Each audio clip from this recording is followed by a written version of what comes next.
I request the participants to leave their the questions in the chat section so that it doesn't get lost. We are currently in the middle of the centennial celebration of media education in India by Department of Communication, Bangalore University. I now request Dr. Prashant to please play the AV for Bangalore University.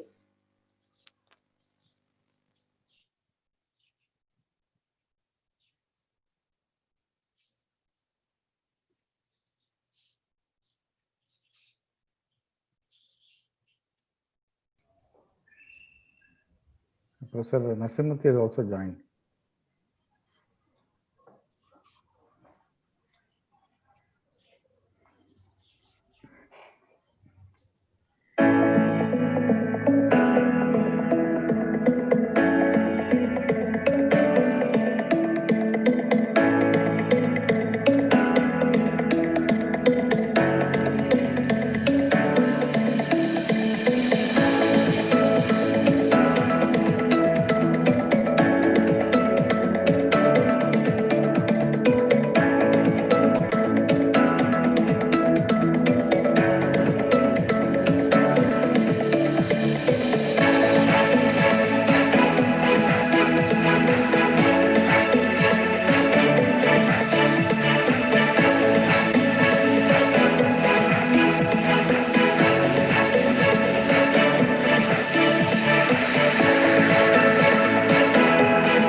Wow, those are so many firsts by the Bangalore University and especially the Department of Communication.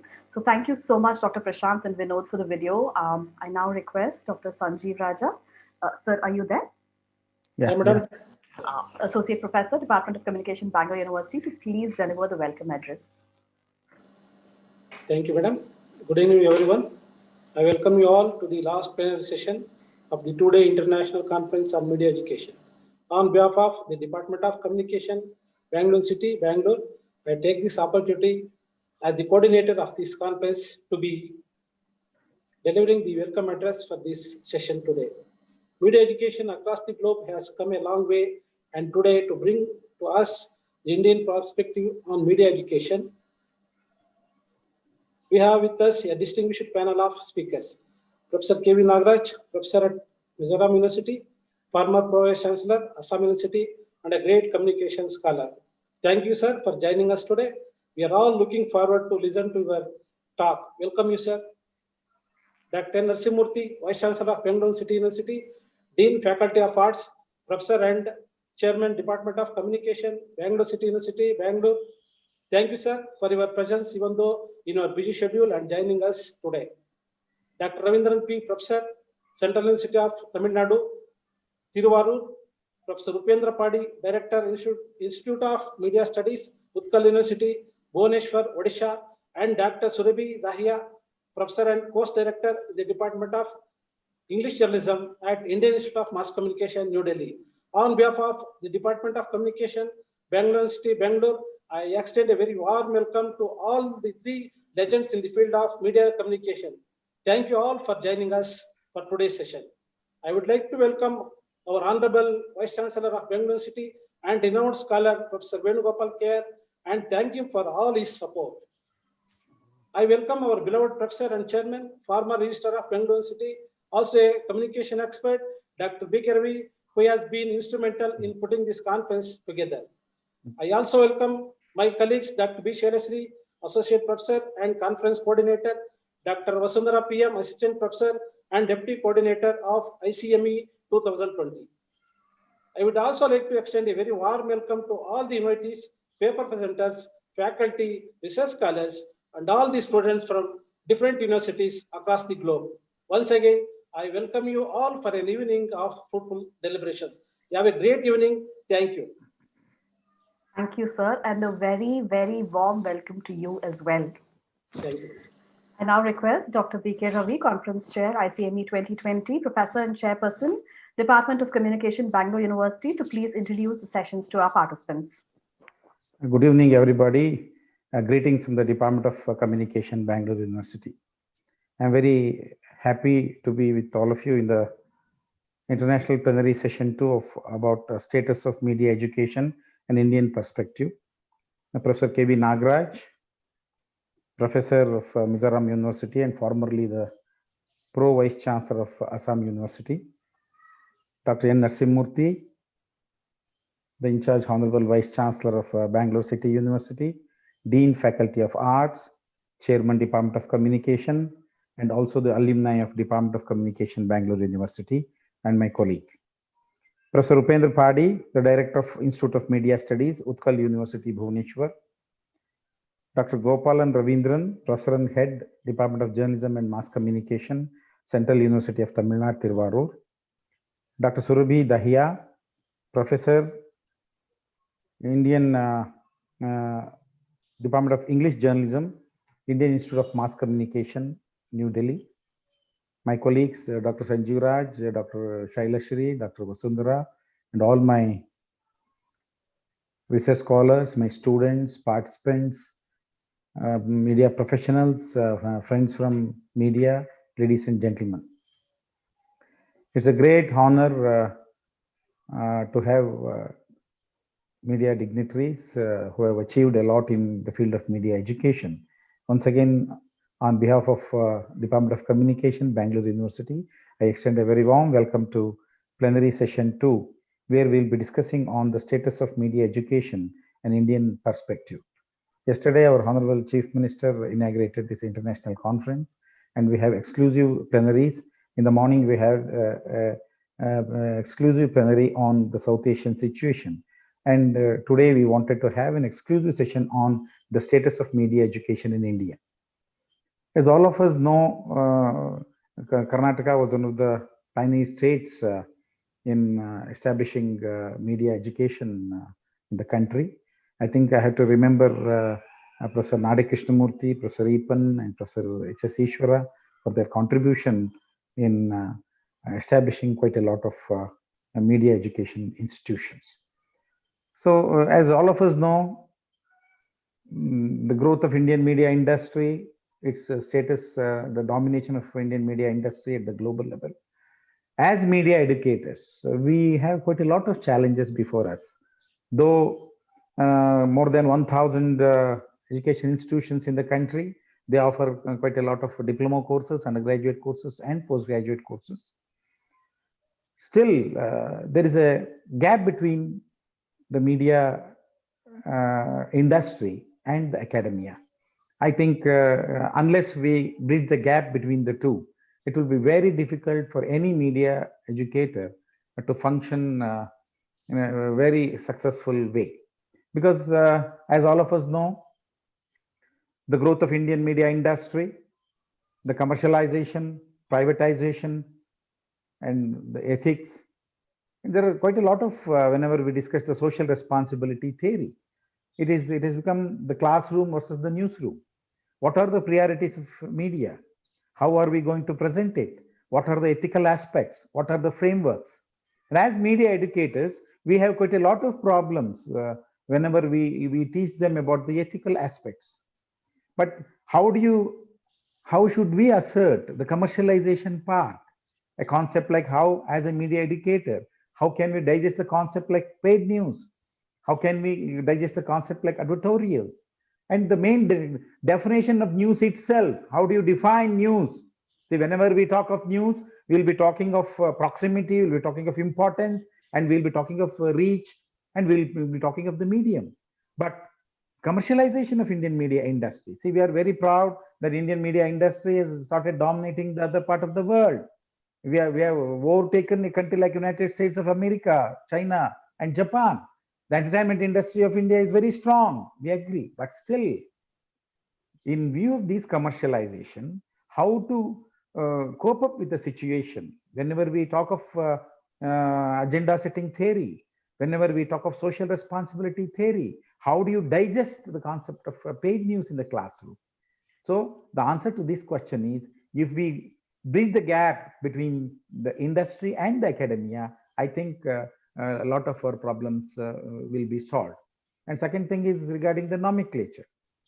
Majority of our journalism courses, we are spread out, though it's a fact that media courses, media is the amalgamation of all humanities, social sciences, science and technology, medicine, everything. Yes, we know. We need the messages from different fields, we know, but still the nomenclature, some are in BSc, some are in BA, some are in BCJ, some are in BA Media Studies. See, this confusion among the nomenclature, and what exactly are we giving to the students? See, whenever we talk of the academia, most of the time, most of the people, they forget. We teach them social responsibility theory, we teach them theories of communication, we teach them research, we teach them international communication, we teach them population communication, we teach them development communication, and we equip them to function successfully in media. But still, whenever we talk of glorifying media, so glorifying the technology, most of us, we think technology is the answer. According to me, technology is not the answer. Mere presence of technology will not complete the process of communication. Most of us, though we have new innovations, though we have the new technology, what to give, when to give, how much to give, whom to give, these are some of the basic questions which needs to be answered. And as media educators, a very big question before us: are we producing technical experts, or are we producing students with creativity? Whether content versus technology, are we concentrating on content, or are we producing cameraman? Do you mean to say that to produce a cameraman, to produce an editor, do you require a postgraduate course in mass communication journalism? These are some of the basic questions that needs to be answered, because in some of the universities, whenever I go, they have a chapter where they will try to teach them the components of a camera. Do we require this? What are the components of a camera? And they'll be made to write all the scientific circuits and all those things. See, there are a few important factors which needs to be discussed, and the vernacular journalism is getting stronger day by day. So under these circumstances, I think there is a necessity for all of us to strengthen our fields. And still, in majority of our vernacular languages in India, we have very limited textbooks, especially in Kannada, or in Malayalam, or in Tamil, or in Telugu, or in Marathi. And is it not our responsibility to create literature? Because the vernacular media, it is dominating the national media. So under these circumstances, there are quite a lot of issues. As media veterans, I think we are very happy that we want you to contribute on these things. And I request some of our seniors to look into the matter very seriously. And mushrooming of media schools is again a very important concept, because the public universities, our problems are different. We cater to the needs of the underprivileged, the commercialization of education, and how to cope up with the competition. And all these things are very important factors whenever we talk of media education. So under these circumstances, I'm very happy. And Department of Communication, Bangalore University, we are celebrating the centenary 1920 to 2020, and it's a great honor to us to have you on this plenary. And I think some of our friends from Bridgewater State University, Professor Jabbar Abedi, and all others also, they have joined this plenary. So we are very happy, and once again, actually a very warm welcome. And I request all of you to think about some of the points which I have raised, which will definitely help media education. My strong belief is it's only the healthy media which can definitely strengthen our healthy society. If we have lacuna in the functioning of media, if there are some lapses, I don't blame the media, because I call this as era of experimentation. Maybe it's a passing phase. We are experimenting with the technology. We are trying to see what message reaches whom. It's an era of experimentation. Maybe it will take some more time, and as and when the media literacy improves, I think the situation may improve. So under these circumstances, once again, I wish you a warm welcome again, and I request, and I'm very happy our friend Professor Jabbar has also joined us from Bridgewater State University. Thank you very much for joining, sir. Wish you all the best. Namaste. Thank you so much, sir. It was brilliant to see how you put ethics, commercialization, privatization, and social responsibility in the same scale to be weighed. Another concept, classroom versus newsroom, where even though we are enabling the students to become tomorrow's journalists and therefore influencers, we have, as teachers, faced by ethical dilemma of how should paid news be dealt with. And thank you for the emphasis on vernacular journalism, sir. We are hoping that this era of experimentation settles soon, and we look forward to a healthy society. That was Dr. B.K. Ravi, Conference Chair, ICME 2020, Professor and Chairman, Department of Communication, Bangalore University. I now welcome the first distinguished speaker for this session, Professor K.V. Nagaraj, Professor at Mizoram University and former Pro-Vice Chancellor, Assam University. Here is a quick brief about him. Sorry, sir, I had to put everything together because there are pages of your achievements. So I'm just going to give a brief overview. Professor K.V. Nagaraj is a man with a vision who believes in developing centers of academic excellence. He has devoted a major part of his academic career in building and grooming institutions of academic excellence. Professor K.V. Nagaraj is an icon of media education in India. He started his career as sub-editor and sports reporter in Prajavani, a leading Kannada daily. He was an editorial trainee in Deccan Herald, Bangalore. He worked for different agencies, including Second Press Commission, University Grants Commission, Indian Council for Social Science Research, National Council for Science and Technology Communication, and Press Council of India. Professor Nagaraj is a supervisor of more than 50 scholars for gaining PhD and MPhil at various universities. He has authored 10 books. He works as an editorial advisor of various research journals and contributes in national and international journals. He's an advisor of Mass Communication Department in Dhaka, National Eligibility Test of University Grants Commission, Delhi, state level eligibility tests for Maharashtra, Tamil Nadu, and Karnataka, and public service commissions of different states. Professor Nagaraj is associated with more than 90, that's 90 universities, and he has been frequently visiting these institutions to fulfill his academic engagements. I welcome you, sir. I now request Professor K.V. Nagaraj to please deliver his lecture. The spotlight is all yours, sir. Thank you, Manasi, for your kind words. And also I thank Professor Ravi, Professor Sanjeev Raj, and I'm seeing Professor Narsimurthy after a long time on the screen. And of course, other friends are already there. And my sincere thanks to the organizers for including me on the panel to speak on the status of media education in India. It is almost 50 plus years that I have been associated with media education, both as a student and a teacher. In fact, my family has been in journalism for the last 100 plus years. So I do not know whether I am a born journalist or media educator or a person who is made a media educator. I will start with an anecdote which I had personally experienced. It was in 1973 when I joined a reputed media house in Bangalore.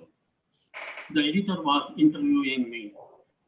He asked me, you have done your BA in journalism. I said, yes, I have studied BA in journalism, but at the same time, I have appeared for the final exam of my master's course. That was the very first batch. Then he immediately said, oh, you have an additional disqualification also. My spirit went down. That was the situation when those who studied journalism or mass communication, were looked down. People said, you don't know how to edit, you don't know how to make the pages. All these things were being told. But by the time I resigned from the media house, they had changed their opinion, at least in my case. So from 1970s to this day, there is a huge, or we can say a tremendous change in the attitude of media stalwarts about media students. The change is also visible in terms of the leapfrogging of media institutions, that is the quantitative leapfrogging. How, the number of institutions have come up all over the country. I have seen everything with my own eyes.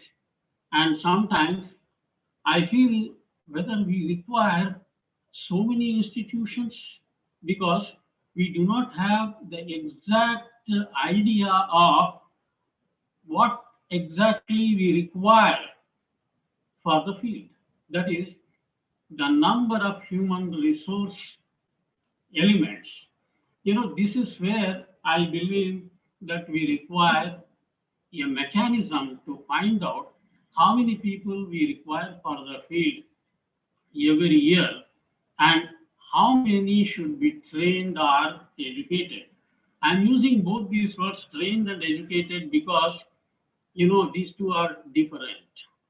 Media education, in terms of quality, if you ask me whether it has done anything that can be recognized, I tell you, you see, barring those names, who have made their mark in the field, I believe we have to go a long, long way. Long way. Professor Ravi spoke of skill versus theory. I have been, a witness again to this debate not only in this country, in other countries also. When I listen to this, even in the US, this debate is still going on. The problem with our system is, we are neither British nor American. Of course, right now, our education system is moving towards imitating the American system. So when it is not satisfactory, what can be done? There are people who talk about the infrastructure, and there are people who talk about the quality of classroom teaching. Then there is also a question of educating the media educators. See, these are really required to be considered because, I do accept that infrastructure is needed. As already pointed out by Professor Ravi, it is not only the infrastructure, it is also the creative minds which are supposed to use the infrastructure or the equipment. So this is where I think we have to ponder over and try to find out solutions. I know solutions are not easy to come. They are going to be very difficult propositions. Yet, we will have to manage. And the popularity of media education during the last 30, 40 years is tremendous, as I said. But at the same time, what it has done to the media education should also be considered. See, if an institution, as someone has said, one of my friends has said, if it becomes a Lalaji ka dukaan, where are we heading to? So this is where I am really worried. And the second thing is the dominance of electronic media. You see, people are after electronic media courses. They think that television, radio, forget about radio. It is playing a secondary role. Now it is all television and internet, new media. And, my concern is these two media, that is internet and television, they have ruined our language.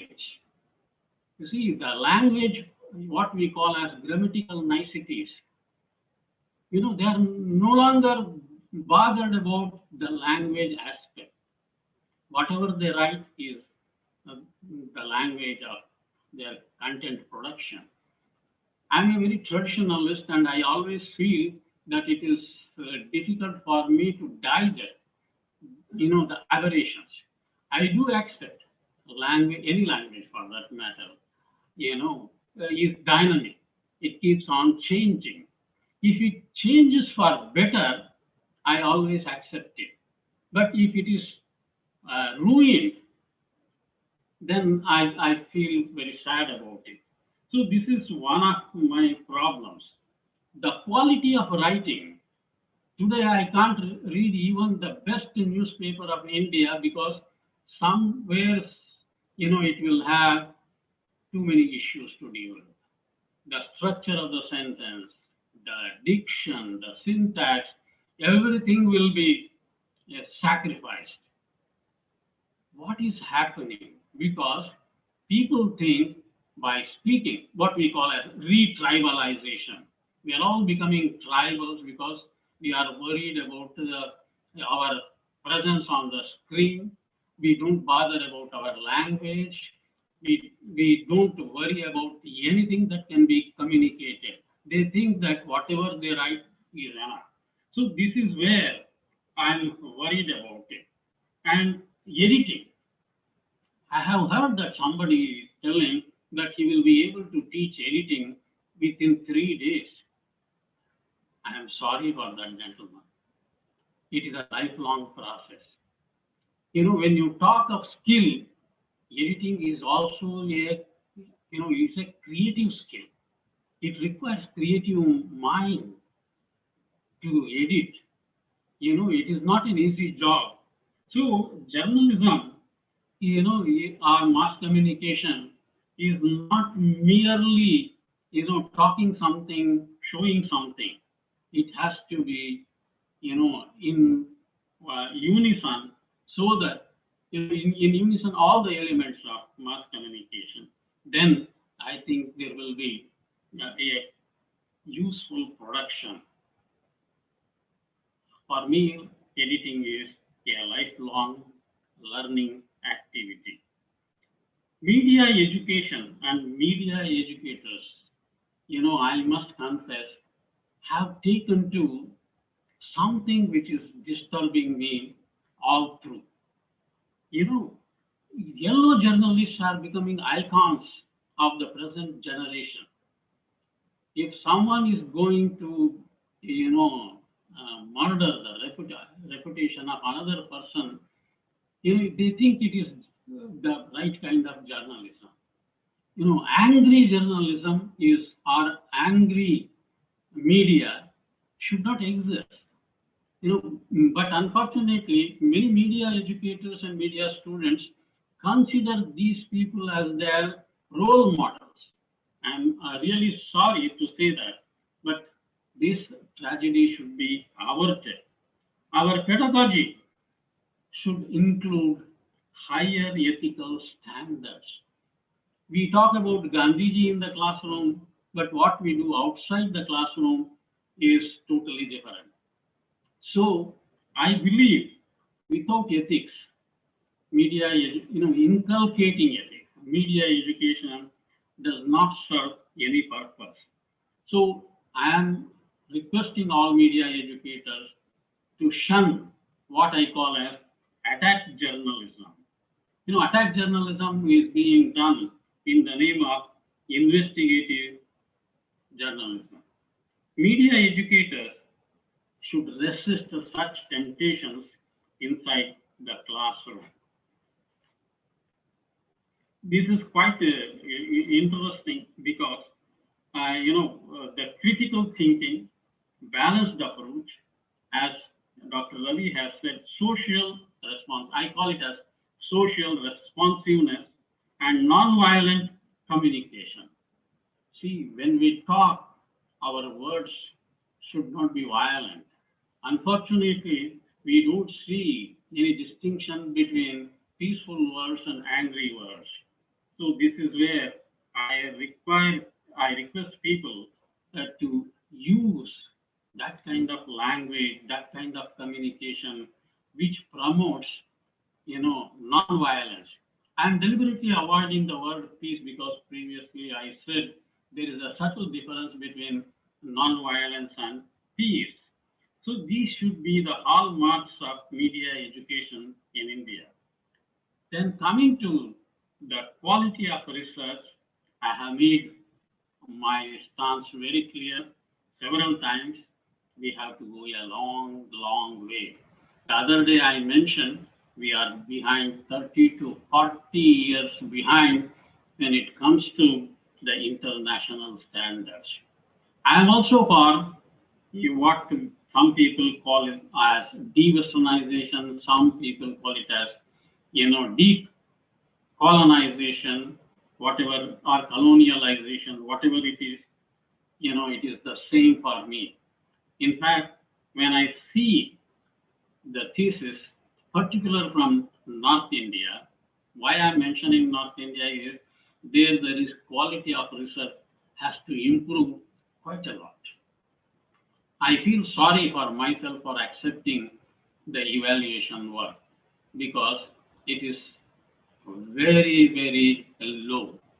When I say 40 years, you can understand how much it takes for us to, reach that level where we can do research. Of course, I also accept research for the society is one aspect and research for the academic purpose is another aspect. So the need right now is for what we call as total quality management in media education. How to put it? As I said, we are a mix of American and British education systems in a way right now. But as I said earlier, we are becoming, we are becoming American in every aspect. The major question is whether we should treat media education as a product in the marketplace. Professor Ravi has talked about corporatization, which I don't want to touch because he has already explained it. If media education is a product in the marketplace, what do you expect? There will be competition for students, competition for their money, and the problem here is the wrapper is fantastic, but what is there inside the product, you have to know by yourself. So if this is going to be the situation, what can we do? Then there is another, this is virtually a capitalistic view, selling it as a product in the marketplace. Or should it be for public service, the socialist view? Only the public sector should have media education. No, we tried it. And unfortunately, in this country, I'm sorry to say, the public sector, in some central universities, money was not a problem, not long ago. Everything was available. But in state universities, money was always a problem. There was a great hiatus between the central universities and the state universities. Even now, when it comes to manpower or human resources, I think the state universities are suffering the most. So if this is the case, whether the socialistic view of having only public sector institutions, whether it serves the purpose, or is there any middle path? It is a zillion-dollar question. There is something called as corporate Advaita. Should we think of Advaita of media education, a kind of monism where one cap fits everyone? Is it possible?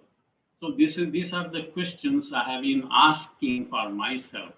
I can go on talking about media education from my experience, how I have done, how I have, overcome the issues, whether it was resources, financial resources, human resources. I can go on talking. But I thought, let me put everything in a nutshell where, we can think of using the technology for the, betterment of creative abilities.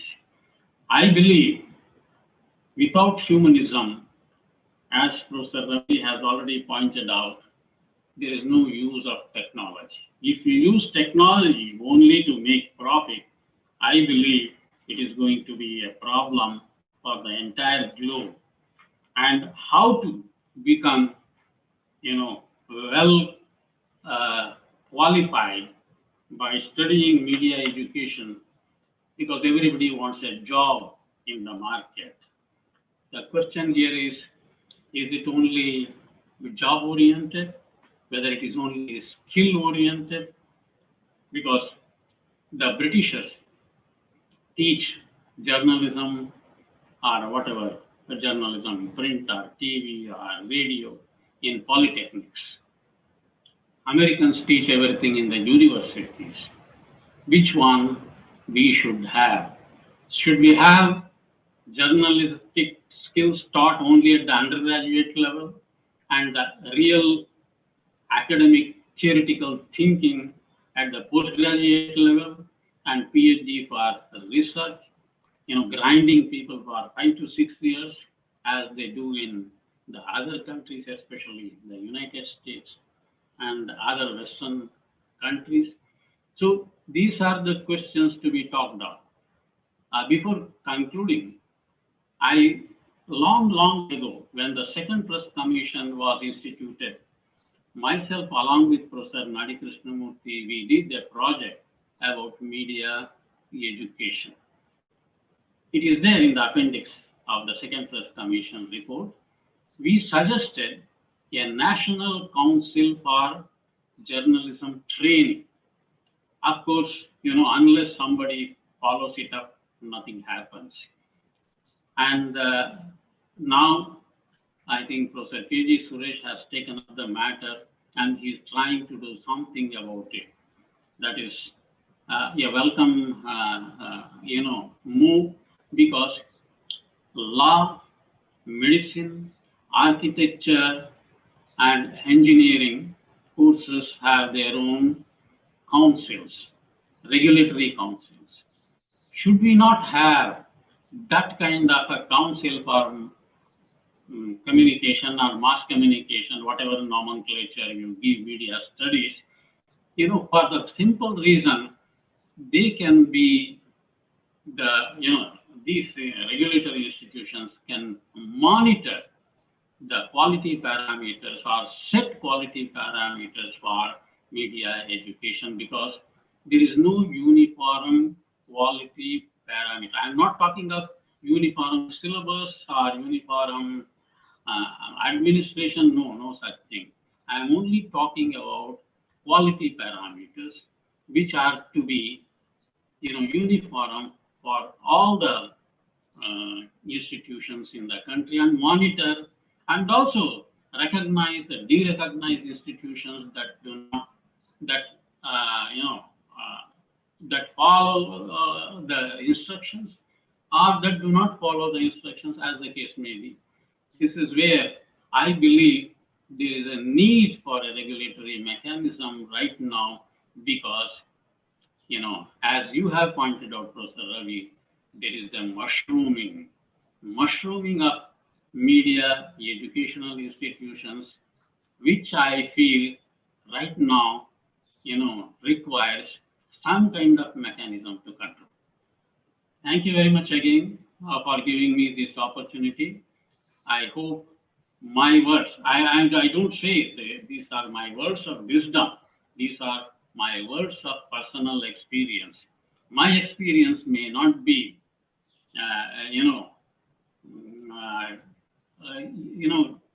acceptable to others, but as a person, I believe I should express my views in the open so that people can think, they can also criticize whatever I have said. Thank you very much again for listening to me. Thank you. Thank you so much, sir. I guess we all feel sorry for all the members who trivialize the media and communication institutions and what is imparted as knowledge in such esteemed places. And also, it's lovely to see how you say angry journalism and angry media should not exist. And of course, your advice to the media educators to resist temptation of confusing attack journalism with investigative journalism is welcome, sir. Thank you for that one question that you left with us. Sorry. What should be the Indian media education standard? Should it follow US, Europe, or should it be, as the largest democracy, having its own methodologies and practices? I think that's welcome, sir. Thank you so much. That was Professor K.V. Nagaraj, professor at Mizoram University and former Pro Vice Chancellor, Assam University. I know the questions are there, questions are pouring in. I request the participants to please leave the questions in the chat box and we will take it up at the end of the session. Also, remember that we are live on YouTube and Facebook. You can check that out as well, and you can leave the link with your family and friends. I now welcome the next distinguished speaker for this session, Dr. Gopalan Ravindran, Professor and Head of Department of Media and Mass Communication, Central University of Tamil Nadu. Here's a brief about the speaker before we begin. He did his PhD in Journalism and Communication from the University of Madras. He's the first candidate to earn a PhD in Journalism and Communication in Tamil Nadu and is one of the first to be awarded the same in South Indian University. His area of interest includes film studies, cross-cultural communication, news editing and writing, critical theories and philosophies, mobile phone communication, and digital cultures. He's visiting research fellow, National Museum of Ethnology, Osaka, Japan. He is one of the syndicate members of University of Madras and Manon Maniam Sundaranar University, Tirunelveli. He was awarded the Aravanar Achievement Award 2016 by the Aravanar Research Foundation. He was also awarded the Academic Achievement Award 2012 by the University of Madras in 2012. He has also won the Best Paper Award at Wither the Orient, Asians in Asian and Non-Asian Cinema, 2006, Asia Culture Forum, South Korea. Sir, I request you to please deliver the lecture. The spotlight is all yours. Yeah, one moment.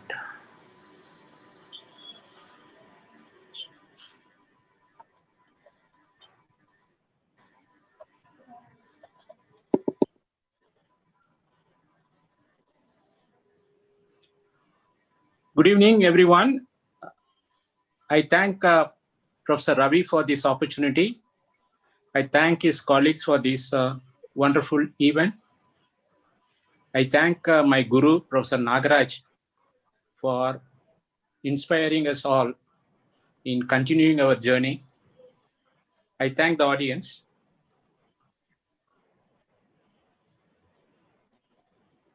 My topic, I'm sure you can see the screen. Hope my voice is audible. Yes, sir, it's audible. Okay. Hope you can see the screen. Yes, sir. Yes. So I have tentatively titled my thoughts, I won't say presentation, around this theme towards critical communication studies. We have many points to ponder in 2020 as teachers, researchers, and students. Most of us are packed into one or many roles. I consider myself as a student, firstly, researcher, teacher, and administrator. And we are going through very difficult times in our domain. In our lifetime, we would have come across many temples without deities and devotees. I'm using this analogy. I use this very frequently. The Hindu religious endowment department in Tamil Nadu roughly puts the estimate of temples, big and small, at 36,000.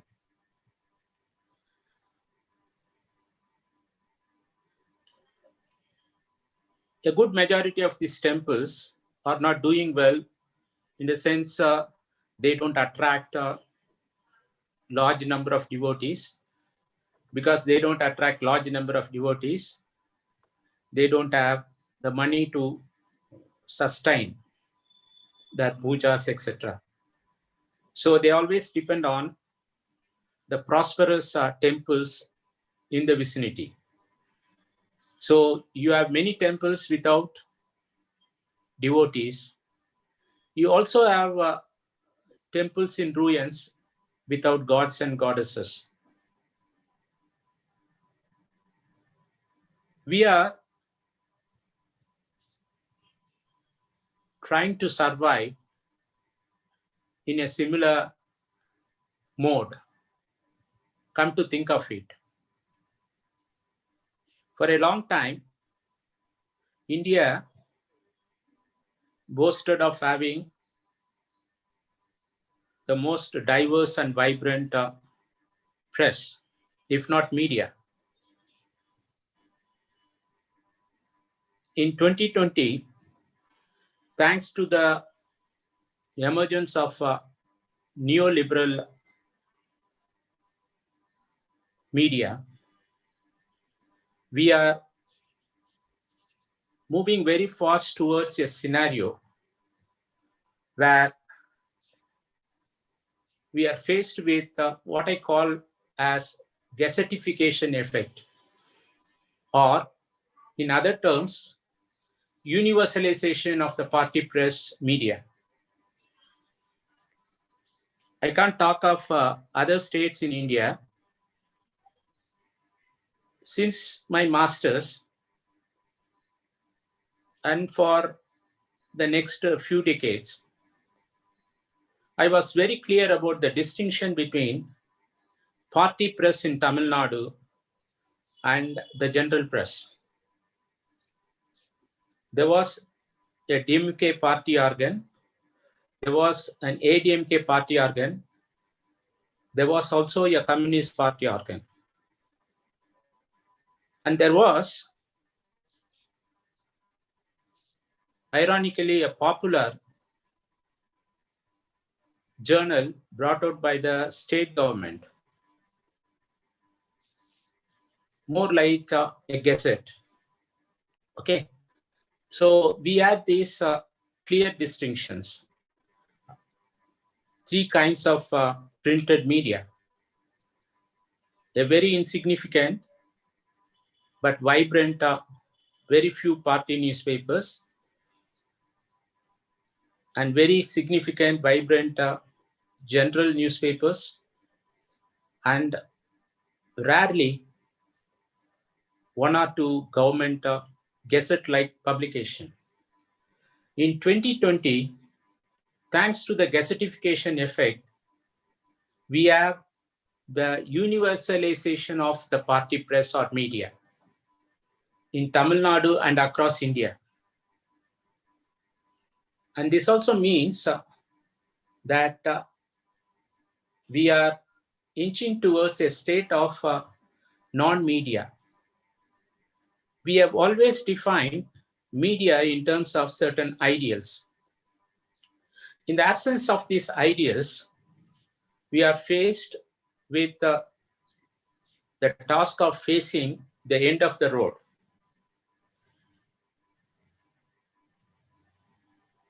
We always used to say that working out of a media-rich environment like Madras or Coimbatore was better compared to a media-poor environment like Tirunelveli or where I am located, Tiruvarur. Now that distinction has also been erased thanks to social media and thanks to this gazetification effect. It doesn't matter. It doesn't matter thanks to internet-based media and mobile media. But how to run journalism schools or communication schools when we are faced with these challenges not about uh, uh, uh, the strategies or something like that, but our very survival as teachers, researchers, and scholars.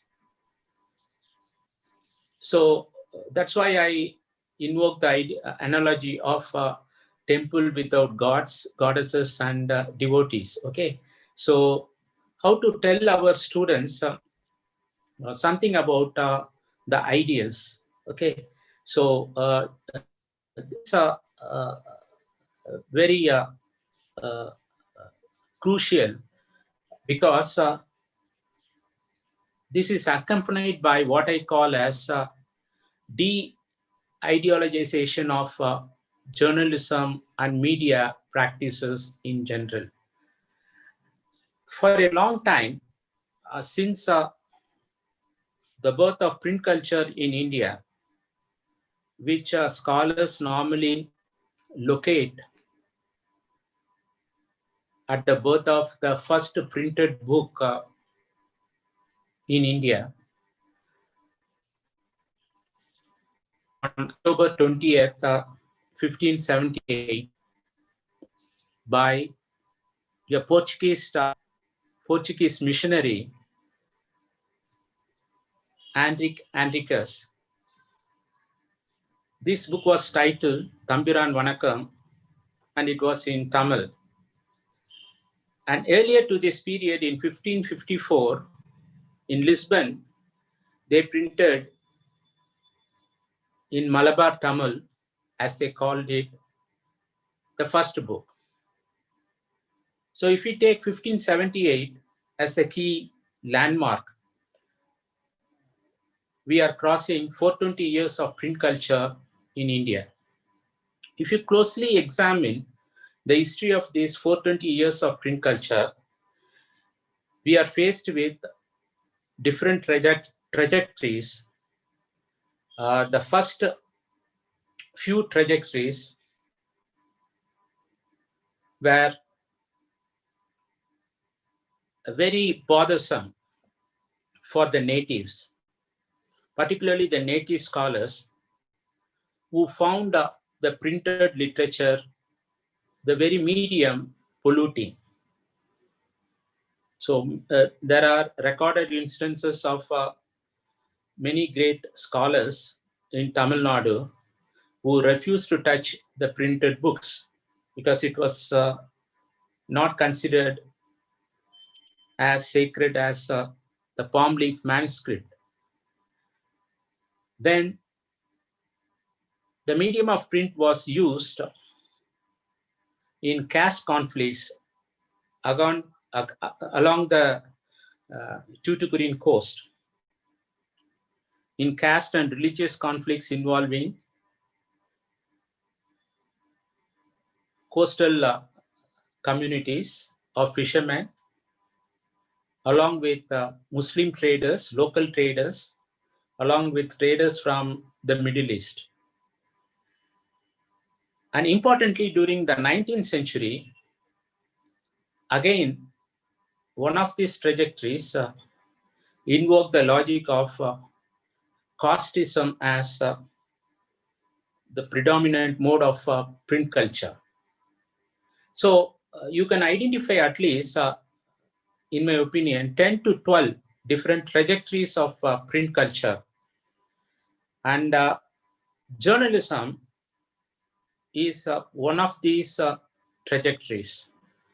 We have to think beyond journalism and locate journalism and whatever we call as journalism studies in India, if at all there is one, within these histories of trajectories of 420 years of print culture. And whether you like it or not, these trajectories had their own ideological imperatives with their pros and cons. And Indian journalism prospered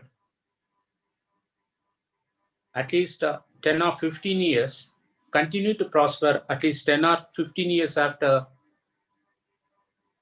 emergency of the 70s. Now, should we talk about the end of the journey for Indian journalism, or death of journalism, or death of journalism?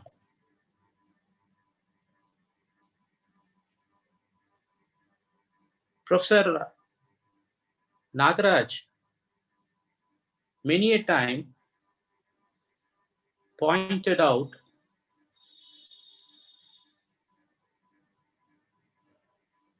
the ridiculous way or the incompatible way in which we have organized our thoughts. For instance, in coming to terms with issues of communication and development, we tend to organize our thoughts under the rubric or label development communication. According to Professor Nagaraj, it is a problematic coexistence of not just development and communication, but two nouns. If you pick a conversation with Professor Nagaraj, he used to talk in depth about it. In the similar vein, we can also talk about media education, the problematic coexistence of two nouns. It's not a question of being grammatically correct or otherwise. It is the question of our survival with the problematic existence of something we are likely to lose or we don't have in the ideal mode, that is media, and something we always have, that is communication, and that is education. Why persist with the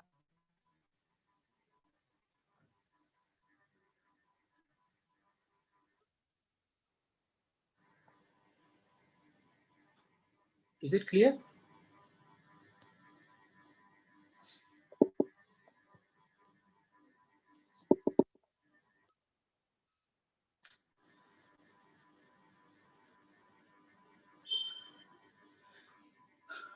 Why persist with the problematic idea of media education or even media studies when, or even journalism studies, when we cannot find the going easy. I'm not sure how many minutes I have, Ravi. So each speaker will have 10 minutes because we have the valedictory by 7:30. Okay. Yes. How long I can go? Maybe few minutes? Yes, sir. Yes, sir. Okay.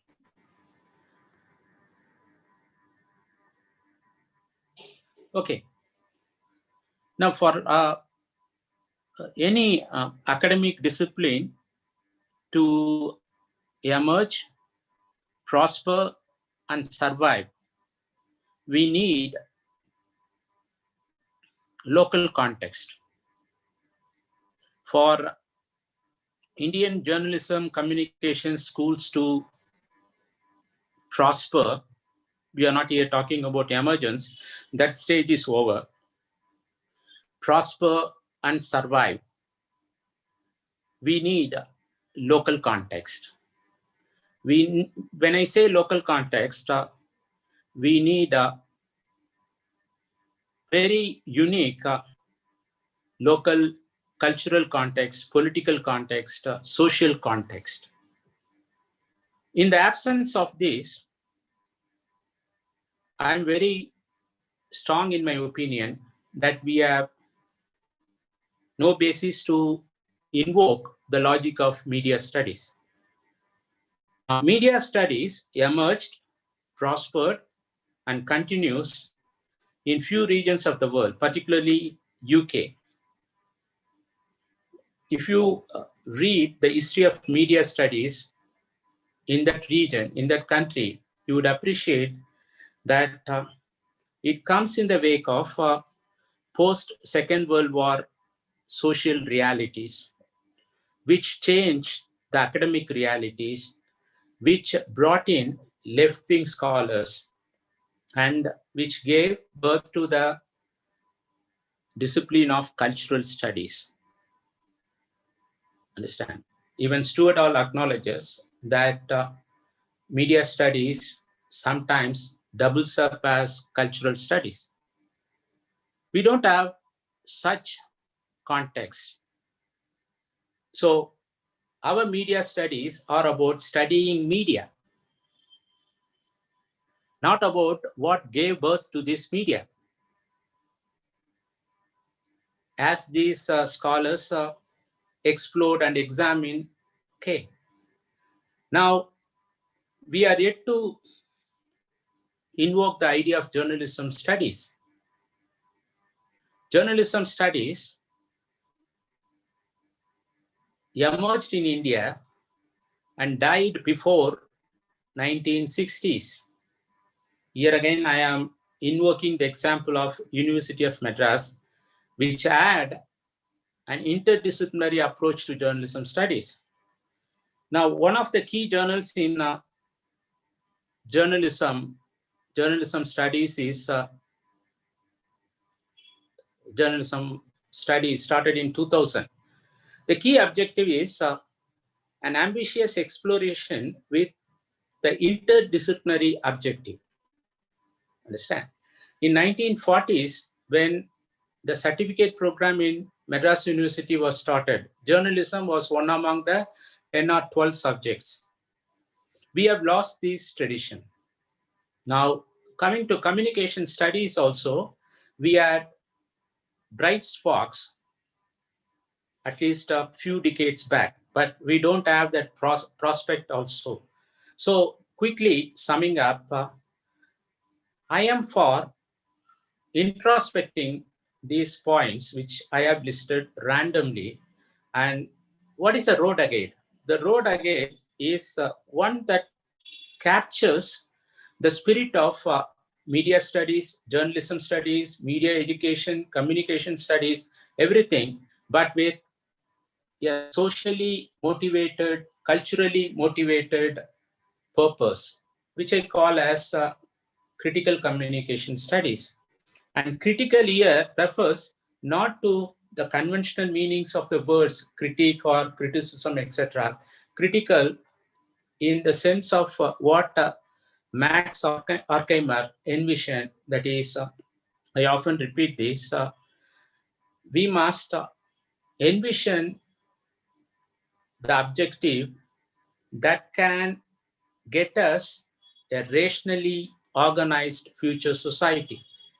Otherwise, we are faced with this question.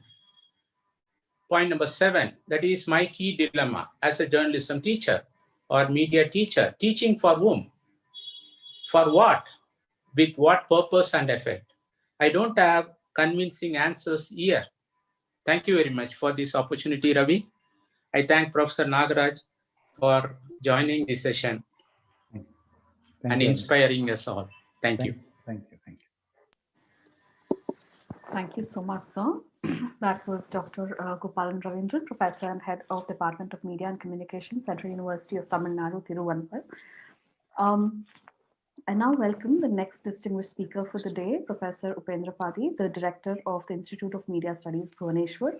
In the meantime, those who have questions, please leave it in the chat box and we will take it up a little later. Here's a quick introduction to our next speaker. He is also the Director, Institute of Media Studies, Utkal University, Vani Vihar. He holds a master's degree in sociology from Utkal University and journalism and mass communication from IIMC New Delhi. He has edited media journal, the Masscom Dot, as chief editor since 2001. His specialization includes new media, research, science, communication, and gender studies, internet, corporate PR, development and health communication, print journalism, media management, online journalism and new media, content management, social media consultancy, and media training. Request Professor Upendra Padi to please address the participant. The spotlight is all yours, sir. Thank you for your kind words. Professor B.K. Ravi, Head of the Department of Mass Communication, Bangalore University, and the Chairman of this conclave, International Conclave, and the faculty members and the friends from the department, and co-panelists of this session, friends. Really, it is a pleasure for me to join in this session and share some of my views regarding media education in India. Since yesterday, I am listening to so many professors, media educators, media experts regarding the media education, the 100 years of media education in India. Friends, I don't want to go detail into the history of media education, but since 1920 to end of the 2020, we have all seen the ups and downs of media education. But in India, journalism education is mostly known as mass communication or media education, or it is seen as a subject of mass communication. Indian scholars have argued that the media industry has not made a significant investment towards media education after 1990. Television, news channels, new media, and broadcast journalism have actively worked towards media education. Media education in India has been expanded in numerical form, but not as qualitative, pedagogical. Now, media education should have critical thinking in terms of pedagogy and professional, which is the demand of the today. Journalism and mass communication education in India facing the isolation from the media industry as well as technological development. On the one hand, there is a gap between media academia and media industry, which on the other hand, non-uniform of the curriculum that is not fulfilling the industry's demand also. All the universities, say it is public and private universities or the institutions, have failed to reshape of uniform curriculum, which is very important for present situation. Hence, media educators in India are facing from the poor infrastructure, poor course of syllabus, and poor course contents. lack of rigorous contents, practices, and research as well. In context to the present state of journalism education in India and the relevance of journalism in the current scenario, the important point and concern about the lack of regulations also, lack of resources, poor infrastructure, as well as the lack of consistent course curriculum. The status of media education policies, media practices, and issues that which facing by the media education, particularly in India. Indian media sectors does not recognize and consider traditional media education process in the country seriously. In India, communication understanding in terms of interpersonal and group communication, while media means such as technology or audiovisual context, and it is being taught under the aegis of different disciplines. Medicine to literature, however, this journalism education or so-called media studies has passed the more than 9 decades of journey. As we all know, that this journalism education at first followed by film, electronic media, while at current scenario it has been shifted to new media and media management in 2020. Regarding the nomenclature, we have all witnessed the nomenclature. As I recall, before 7-8 years, I joined in a UGC meeting regarding the standardization of the nomenclature of the course. And almost all the media educators across the country we are facing regarding the nomenclature of the course. And particularly the students are facing during time of their placement. So my suggestion, that should be standard nomenclature across the country when we are celebrating these 100 years of media education in our country. At one hand, some universities and institutions are using as a journalism and mass communication, while on the other hand, some universities and institutions are using media courses as mass communication and journalism, and so on. These days, as one-liner course such as advertising, public relations, broadcast journalism, brand management, and so on, it must be considered as a serious and disciplines not only to train students in a form of vocational training programs. It must not be concentrated on hands-on training only. Continuously, these are the questions raised many times across the media education world. So the media education should be based on the nature of interdisciplinary, process-centric, and self-experimental. It demands both conceptual and theoretical and practical approach also. The problem behind the understanding media education that we consider it as a vocational training course. As we know, students of political science background, but in actually they do not end up to becoming a politician. Same thing lies behind for the sociology, who opted sociology, but they do not end up with a sociologist. Similarly, it can be said that philosophy background students end up with a philosopher. But unfortunately, in media education, it is projected and focuses upon the creating media professionals only. As we know, the political science and sociology is creating a sensible thinker who shape the society. Same thing should be applied behind media education. It works not only to produce media professionals, also creating and aware from the media's sensibility, which media education facing with absence of the quality teachers also. Lack of practical orientation, lack of trained teachers, syllabus and quality books, passiveness and adapting new technology related to media education.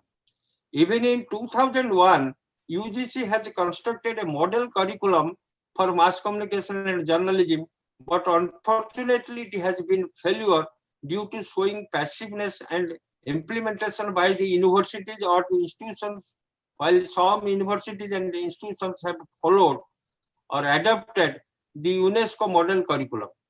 In India, there is a clear distinction between the terms media education, educational technology, and professional education in media. Educational technology includes all teaching techniques as well as the use of media in school curriculum, whereas the professional education in India refers to a mixture of school of journalism and film. Some also argue that media education is not just about how to apply media, but also knowing how to apply critical learning regarding media. The challenges and the prospects of media education in India, such as the relationship between media literacy and media education, the status and challenges of media education in India, and to describe the model of media education in India. Media literacy ensures knowledge of how mass media works. In the age of media saturation, a wide range of media channels are now available.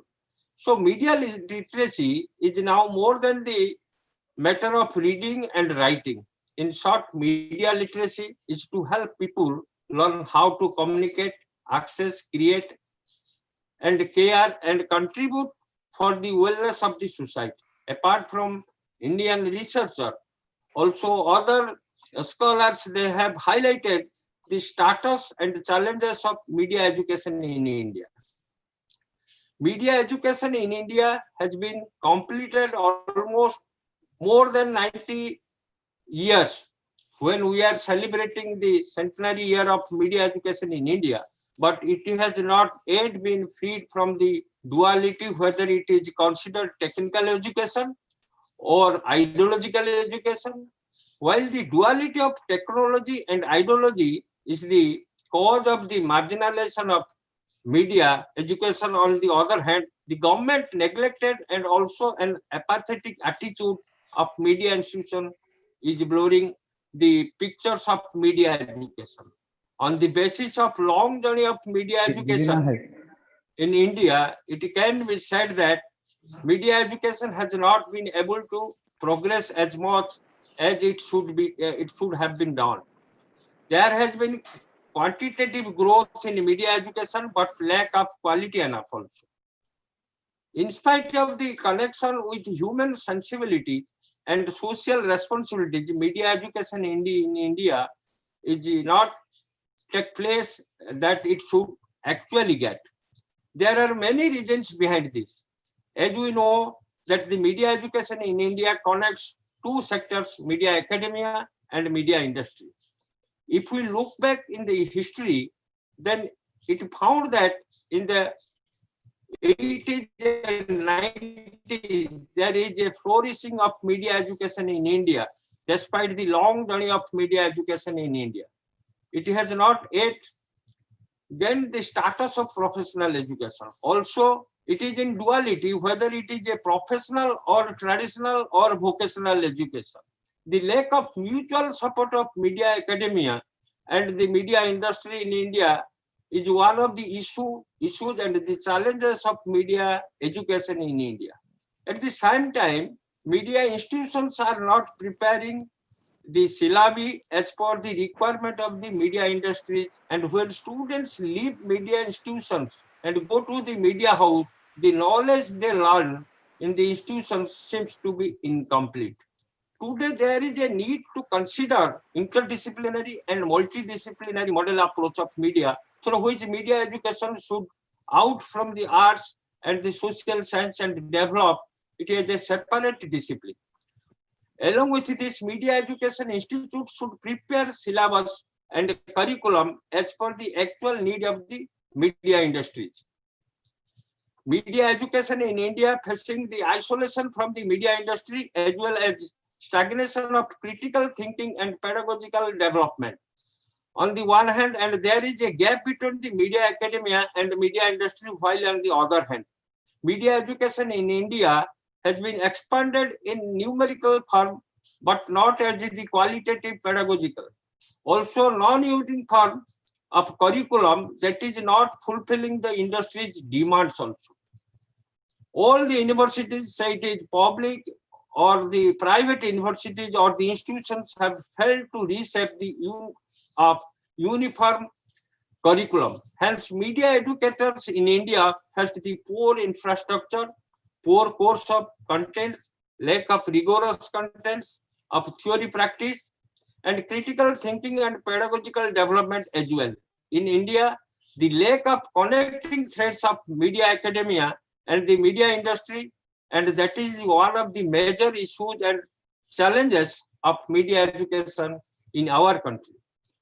It is high time we should focus on developing models for media education, which will be connecting thread between the media academia and media industry in India. Through these models, media academia and media industry can interconnected, and it gives answers to the questions that how to bridge the gap between media academia and the media industry. So friends, in this platform, I request our media educators, policymakers, and media planners to develop innovative modules and uniform need-based curriculum along with the suggested models keeping new education policy 2020 parameters for media education that will be helpful to uplift media education and also can be overcome the issues and the challenges. Also, these models will be helpful to find the answers of how to mitigate this gap. In addition, these media education models will also be helpful to understand the hands-on training and critical media pedagogy approach. To overcome these issues and challenges of media education in India, it is highly need to set up or build media education model. Media education in India can be improved through adapting both approaches of media education. Yes, Professor Padi. within 1 minute, I will finish off my thing. Sure, sir. Thank you so much for that. So hands-on training and critical media pedagogy, media education in India can improve through proper dialogue between media academia and media industry. For this proper mental and critical pedagogy and hand-on training. So I hope adopting new developed model for journalism education, media academia may fulfill the requirement of the media industry. Thank you for listening me. I also request Professor B.K. Ravi along with his teammates for successful organizing this 2 days international conclave. And I hope Professor B.K. Ravi along with his team, they will come out with the suggestions and the recommendations of these international conclave, which will really help all the media educators and the research scholars, policymakers and planners to carry forward this media education ahead. Thank you. Thank you so much, sir. We are definitely considering every suggestion that comes into us, and we are actually documenting it for further use. That was Professor Upendra Padi, the Director of the Institute of Media Studies, Bhubaneswar. I can also see Dr. Divina, Professor and Media Sociologist at University Sorbonne Nouvelle. Thanks for joining us. I now welcome Good evening, all. Thank you for having me. Glad to have you. I now welcome the next distinguished speaker for the session, Dr. Surabhi Dahiya, Associate Professor in the Department of English Journalism at IIMC under Ministry of Information and Broadcasting, Government of India. Here is a quick introduction to her. Dr. Surabhi also holds the responsibility of Dean Students Welfare. She is a member of the Executive Council, IIMC and IIMC Society. She started her career as a correspondent with the Tribune. She also worked with an ad agency as a media planner and later shifted to academics in 2003. She was an invited delegate for a roundtable workshop conducted by ESRC and ICSSR on social media research held in January 2015 at London. She was a UNESCO panelist on safety of journalists in Montreal, the paper presenter and reviewer at JRE, and political economy section at IAMCR held in Canada. She presented a paper at AMIC conference at Dubai. She presented her paper on safety of Indian journalists on the World Press Freedom Day at Helsinki, Finland, in a conference jointly organized by UNESCO and the government of Finland. She was a reviewer for second annual MedCom conference in April 2016, Bangkok, and World Journalism Education Congress in July 2016 at Auckland, New Zealand. Ma'am, a very warm welcome to you, and I now request you to please address the participant. The spotlight is all yours. Thank you, Mansi. Thank you so much. I would like to thank all the organizers, especially Professor B.K. Ravi, for giving me this opportunity to speak with the media gurus in this session. I've already heard all the media gurus speak about the status of media education in India, and I would certainly like to try to add some valid points to the suggestions. And I would like to begin my words with reflecting upon the journey of media education in India. All of us are aware of the media education history in India, around 100 plus years. So the centenary of media education in India this year, is a landmark. To celebrate the status of media education in India, and it is also an excellent opportunity to reflect upon the journey. So today I'll discuss about the media education's current status in India. So if you look upon the media's, media industry status, as given in FICCI reports or others, media is one industry which is one of the biggest industry in India. So with over 100,000 publications, 900 plus, television channels, close to even 100 radio stations or more, countless number of new and news websites, digital websites, and over 400 media education colleges, universities, institutes, departments, offering mass communication and journalism teaching programs. India has one of the largest media, ecospheres of the world, I would say. So though the first newspaper in India, it appeared in around 1780, and the first regional language newspapers, they appeared in 1818. But the professional teaching and training of journalism, it began very early, after that in 1920. But according to Professor Gopalan, it was 1918 in Cheepak. So in these 100 plus years of media education, we have certainly progressed, but did we really progress in the right direction? That is the question that we need to ponder. So let me talk about both the positive developments and the areas that we need to develop in for establishing media education as an independent discipline.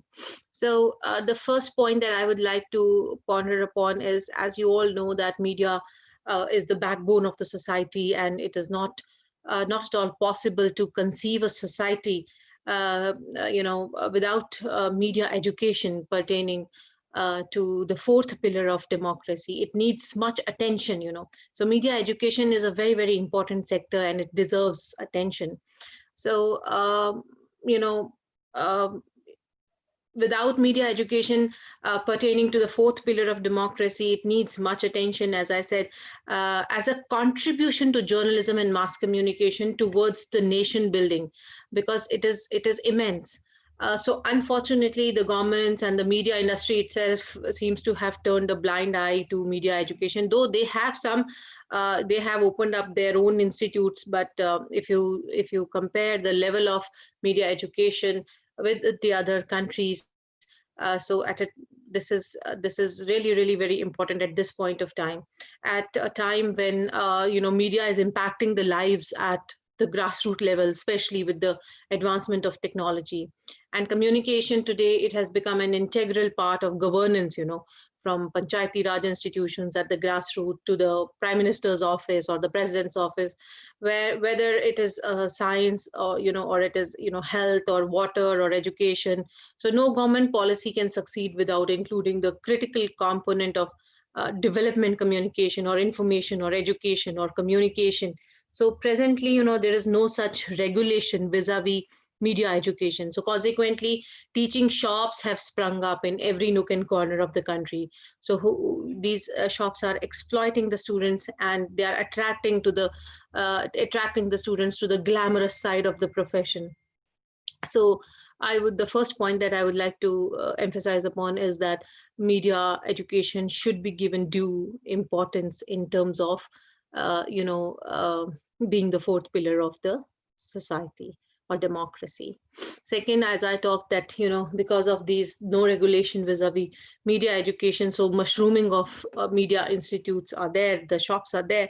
But then I was reading a book where I read that there was a theorist, Newsom, in 1985. She envisaged for mass media education in three forms. So if I connect it theoretically, one is the reabsorption of studies in journalism or mass communication into classical disciplines. Second is the establishment of a few large umbrella mass communication schools that are primarily research oriented but tied to industry. And the third is fragmentation. So in the first form, media education would exist as a subset of sociology, or it would go piecemeal into political science or history or sociology or possibly English. So in the second form of media education, I would say a large or a few large umbrella mass communication schools would be established that will be primarily research oriented, but they will be tied to the industry. These institutions will provide graduates to the large publications rather than small publications. So entry level job applicants would not be prepared later. Prepared here, I mean, in these sort of institutions. The third form would be fragmentation, about which she proposed that some schools will specialize in various areas like newspapers, magazines, photojournalism, broadcast, radio, media management, or new media, with the management of all these in one school. So advertising in all media and the management of advertising, wherever it is practiced, agency or in-house, maybe in another school, either mixed with public relations or not. So public relations may exist apart in still another school, teaching all facets, and the management of PR agencies in-house and in counseling. So in this case, specialists will be teaching and will be moving in and out of industry and academics. So the newspaper, magazine, photojournalists, broadcast journalists, they'll find their education very much alike in that technology will have blurred the production processes. So the advertising and public relation people will find they must master the technological skills of the media plus businesses, especially a heavy mix of social sciences and management. So what I mean to say is here is that in these 100 years, yes, Newsom's theory fits in here, that how media education in India has developed in these three forms. And these institutes have mushroomed, but what we need to do here is that we need to bring in a system in the media education in India, because as technological developments and advancements and digitization of media and the booming of social media platforms, they push a major transformation in Indian media. There is certainly a need to bring in a system in this media education. So, except for a couple of courses approved by UGC, not much effort has been made to standardize the media curriculum or to improve the quality of the media fraternity or faculty in India. So as Professor Paddy also emphasized upon the UNESCO curriculum. So I understand that UNESCO also proposed a definition of media which provided conceptual meaning to the term media education. So this definition was proposed realizing the significance of media education, but it was completed by an expert meeting convened at UNESCO in Paris in September 1979. And this definition reads all ways of studying, learning, and teaching at all levels, whether it was primary or secondary or higher or adult education or lifelong education. And in all circumstances, the history, the creativity, use, and evaluation of media as practical and technical arts, as well as the place occupied by media in society, their social impact, the implication of media communication, participation, modification of mode of perception they bring about, the role of creative work and access to media. So this is how UNESCO defined the definition of media education. So certainly media education curriculum, it offers such approach in delivering the course content. So teaching about the implications of media communication, effects, people participation, and understanding media had been the part of media curriculum. So there was dominance of print journalism, as all of us know. In the pre-independence era, electronic media entered the market, and media institutes started providing training in electronic journalism. Therefore, mass communication programs provided training in print journalism, radio journalism, and electronic media. However, digitization of media and the booming of social media platforms, they became the catalyst for transforming media education curriculum. So this this change in curriculum suggested changes in media education pedagogy as well. So in the 1990s, there was a lot of excitement to introduce media education courses in colleges as well as in schools. So the 1990s was the time when the proliferation of television started, and the UGC also planned to introduce visual literacy at the undergraduate level. And universities, they started offering mass communication courses. However, there was no model curriculum to follow. So to eliminate disparity, a curriculum development committee was also constituted by the UGC for recasting various programs in mass communication in Indian universities. So the committee submitted its report in 2001, and Professor M.R. Dua, who was in IMC earlier, he was the nodal member of this committee. But the actual point is that in India, when I was compiling the connecting threads, my effort of compiling a directory of all the Indian media educators and the colleges and universities and institutes in India, what I found is that one is nomenclature. Yes, it did not match, and then UGC took some efforts to normalize that curriculum. No, not curriculum, but the nomenclature.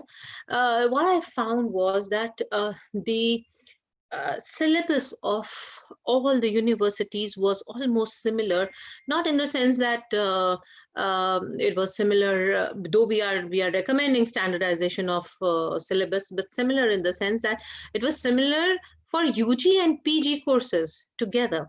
So what was already studied in UG in some of the universities, there was nothing new to study in PG courses. So the PG courses had same syllabi. For example, I come from Delhi University, and we revised the syllabus in Delhi University in 2009, and I was a convener, and also in 2013. And we had, there was only the UG course at that time, and we had put all the possible topics in the UG course. And now I realize, when I'm in IMC and we are teaching the PG course, and we realize that, almost 80% of the syllabus is just the same. So I then studied the syllabus of other universities and found that, there's a lot of 80% of similarity in the UG and PG course. So we clearly need to demark the syllabus, standardize it, formalize it into 3 different categories.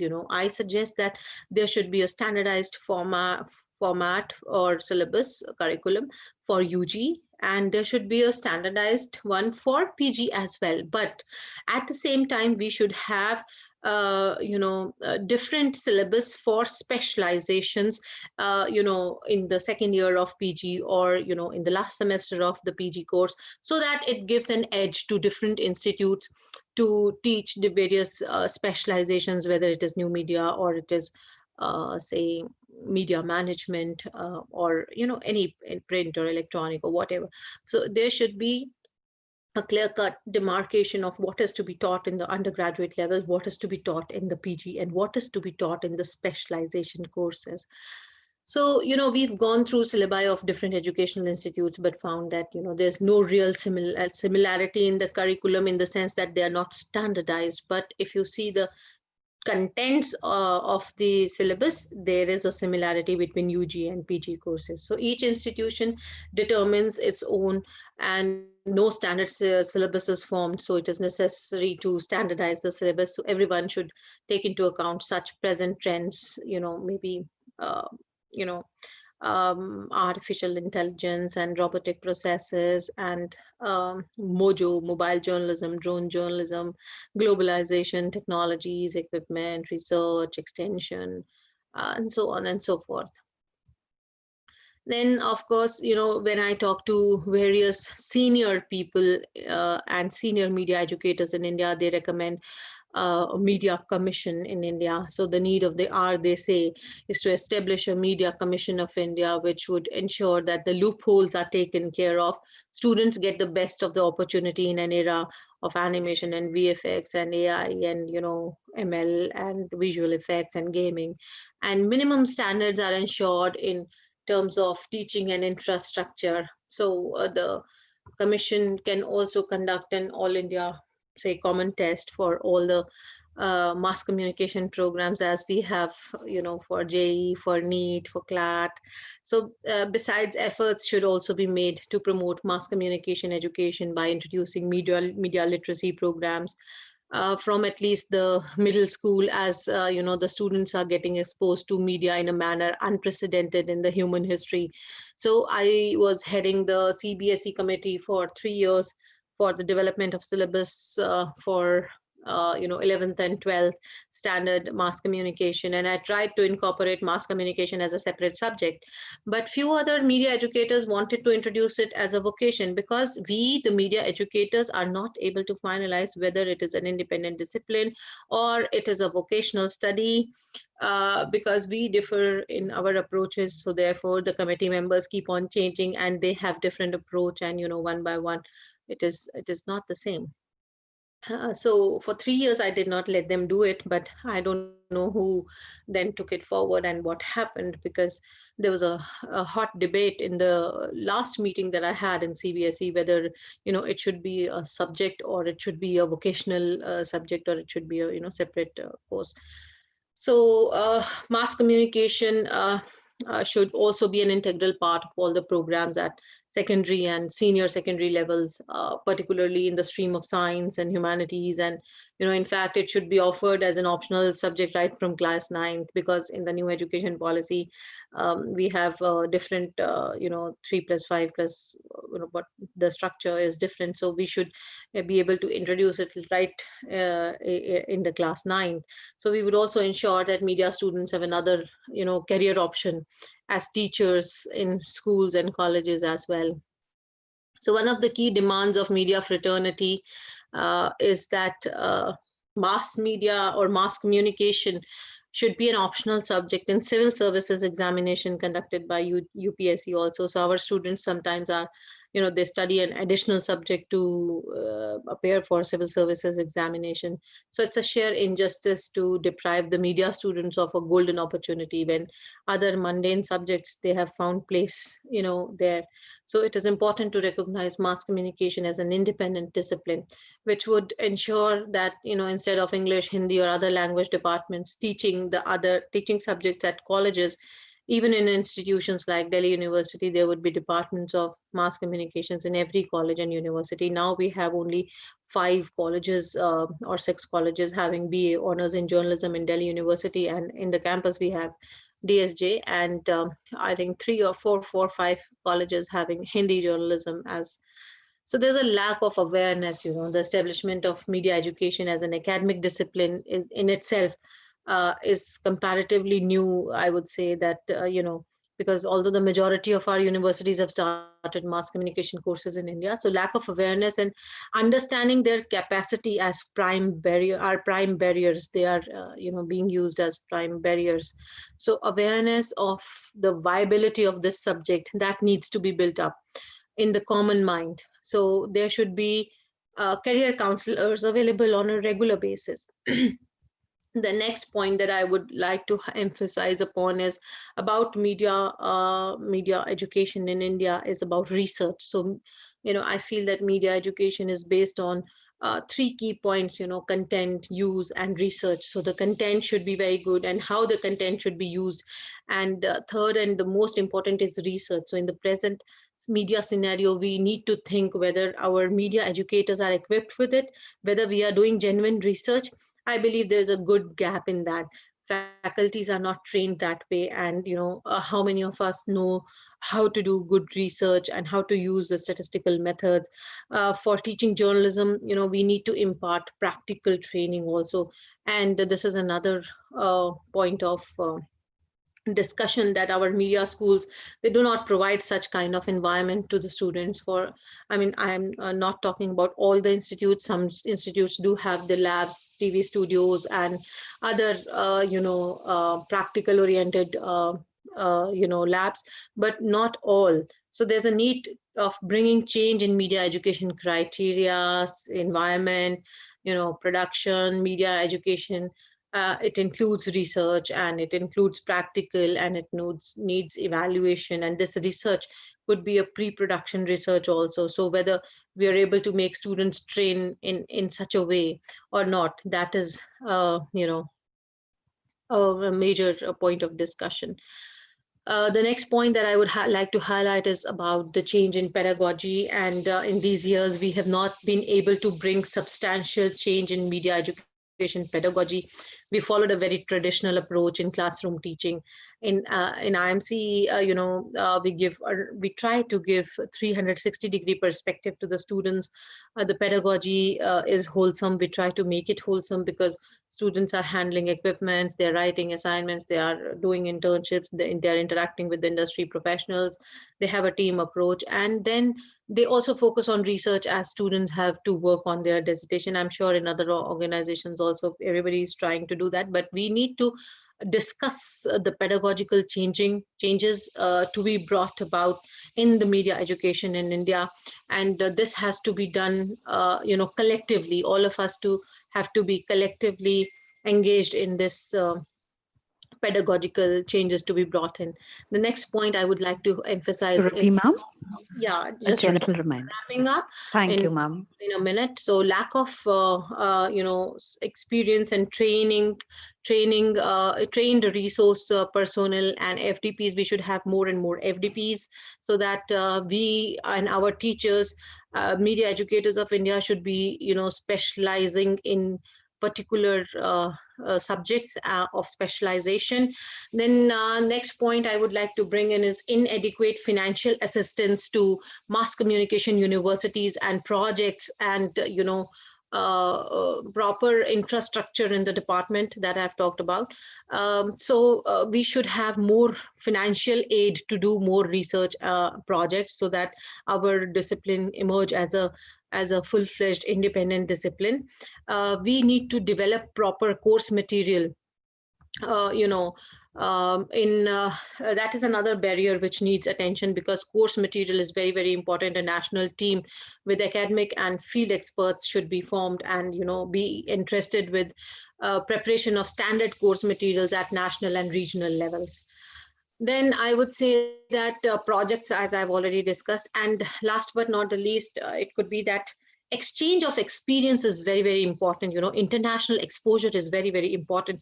When we go internationally and present in various conferences and interact with the faculty of other universities, what they are doing, how they are doing it, we definitely get a very, very deep experience and better experience.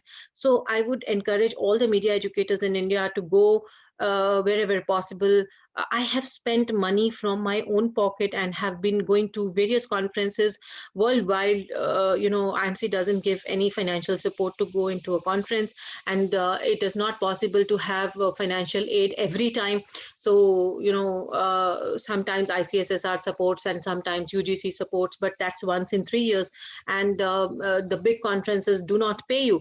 But to get exposure and to get exchange of experience, what I call, it is very, very essential to expose yourself to such big media conferences where you also get experience, and then you come back and you bring that into your teaching, and you pass the baton to your fellow colleagues and students. So I have many more points to speak, but I think because of paucity of time, maybe we discuss other points later. And I would like to thank the organizers for giving me this opportunity to speak here. Over to you, Mansi. Thank you so much, ma'am. And very sorry to cut you short, but due to lack of time, there is no other. That was Dr. Surabhi Dahiya, Associate Professor in the Department of English Journalism at IIMC. I can also see a lot of media stalwarts join us. Dr. Abdul Hamid Nefisi is here. Dr. Al Obaidi is here. Dr. Drissa Shwit is here. Dr. H.S. Ishwara is here. And Dr. Venugopal Kya, the Vice Chancellor of Bangalore University, is here. Welcome to all of you, sir and ma'am. Thank you so much for joining us. I can also see Wing Kai, Professor, Bridgewater University, also joining us. Thank you so much. That is a lot of inspiration. That's a lot of support. Thank you so much for this. I now welcome the next distinguished speaker of the day, Dr. Davina, Professor and Media Sociologist at Université Sorbonne Nouvelle in France. Here's a brief about her. She created the master program AIGEME at her university and coordinates the research on media and globalization in the international CREW research group. She is the founding member of the European Consortium for Communications Research and a member of the Scientific Council of the CIEM as well as of ECREA. She acts as an expert for UNESCO, the European Commission, the Council of Europe, and other government bodies. She has completed a book on radicalization and youth on social media. She is currently writing on fake news and is a member of the high-level group on fake news at the European Commission. In 1997, she was a finalist of the Television Prize by the Committee of Audiovisual History for the book The Screams of Violence. She's also received the Lavoisier Scholarship from the Ministry of Foreign Affairs. She's also received the research grant from the Ministry of Higher Education and a Fulbright Scholarship and American Women's Group Award. I request Dr. Davina to please address the participant. Ma'am, the spotlight is all yours. Thank you all, and apologies because I was scheduled yesterday with my colleagues from Morocco, Professor Nfisi and Shuit, and I have to confess to making a mistake in the timelines. So thank you for giving me this second chance, because I really felt bad not to be among you in this celebratory moment. Thank you, Professor Ravi, for this invitation, and all of you, because I think it's a very important moment that you are celebrating this 100 years and taking stock and looking at the challenges ahead. So I'll join a little bit in this conversation with a bit of frustration that you can tell, and I'll try not to be too long, but just a few things to put India in perspective. For us at IMCR, the International Association for Media and Communication Research, India has always held a very special place, because there are several sections in this NGO that has observer status with UNESCO. And one of the oldest sections, the number 2 section, was the section on media education. And it was headed for a very long time by Professor Keval Kumar. And so he was able to give it this large international view with an Indian touch. I took over and modified it a little bit to lay the emphasis on research, because as Professor Dahiya was saying, research is key if we want to be credible and if we want to progress in this field. And I recommend, if I may, the latest book we have brought out of the media education research section, which is called the Handbook of Media Education Research, with a big part devoted to the history of the section and the history of media education, headed by Professor Keval Kumar. And I'm very proud of this book because it tries to say that media education is actually a legitimate field of inquiry and independent one. So yes, I will keep it short. So this is a very good book for us, covering many authors from the 5 continents, showing that media education has a lot of models within it. from transliteracy, which is the model I'm pushing, adding data to media and to documents and files online, to edu communication in Latin America, and to your special brand of media education that is more oriented towards employment, towards proficiency as a vocation than in other places. To speak for Europe now and narrowing my focus, in Europe, our media education is more towards citizenship and is now more and more connected to digital citizenship education.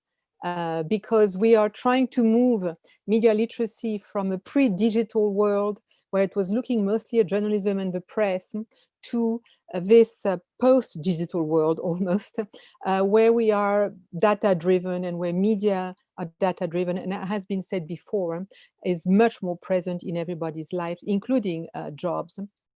So we have advanced our cause in media literacy in Europe, partly because of media troubles, partly because of radicalization, partly because of disinformation, which has suddenly alerted politicians to the fact that there was the need to have an informed and a critical citizenry. It is now officially part of policy at EU level. We have a directive called the Directive of Media Services, where even social media platforms have to carry media education. But it has been left very open as a multi-stakeholder field. And as a result, it is much harder to place it inside the school curriculum. And our debate at the moment, like you, is should we leave it as a transversal discipline that is done, carried by English, French, humanities, arts, without a special field, or should we make it a special field and push for it as being part of the first curriculum, not the second curriculum that is sometimes adopted, sometimes abandoned, etc., etc. So it really is a battle. And as you probably have the same one, it's a battle about having it also put in place in universities, because that's the only way it will trickle down into the schools.